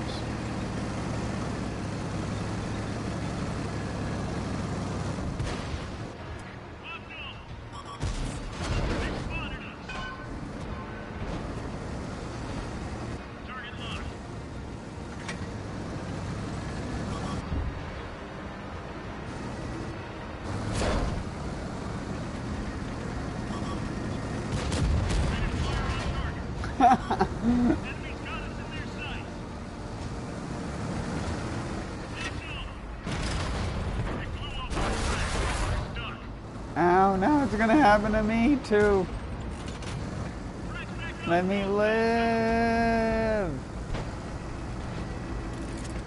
Viewfinder's been fixed. We've got visibility. Yeah, but the commander's dead.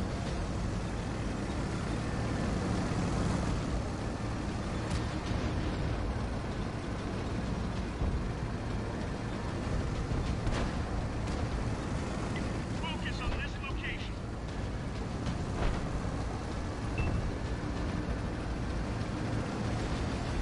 We lost an ally.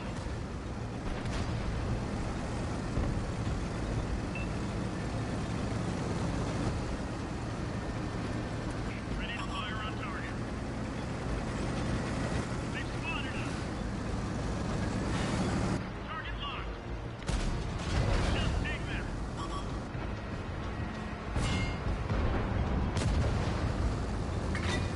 Ready to fire.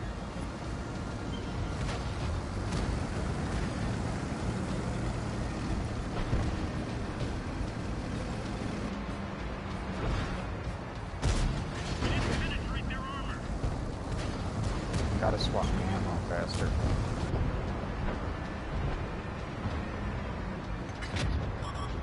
Enemies looking right at us.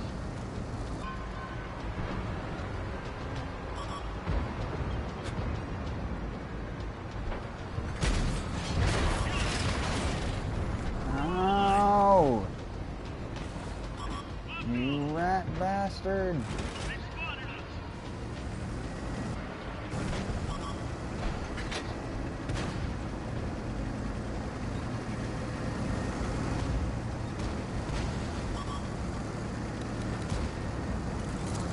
Okay, the ammo rack is fixed.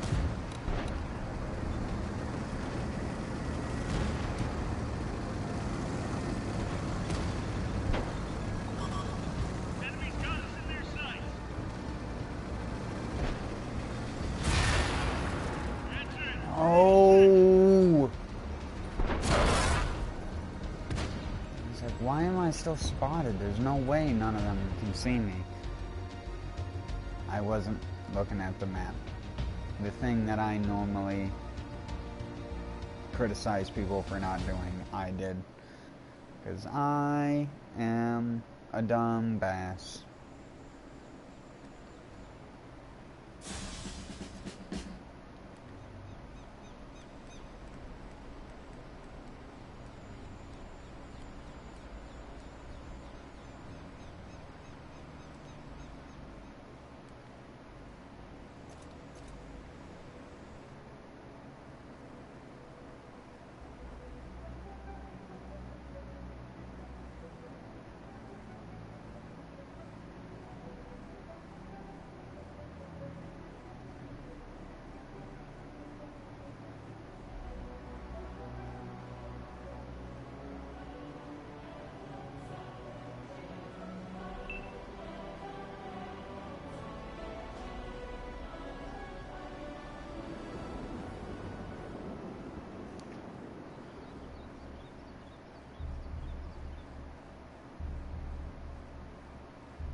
Why did I pull the trigger so late?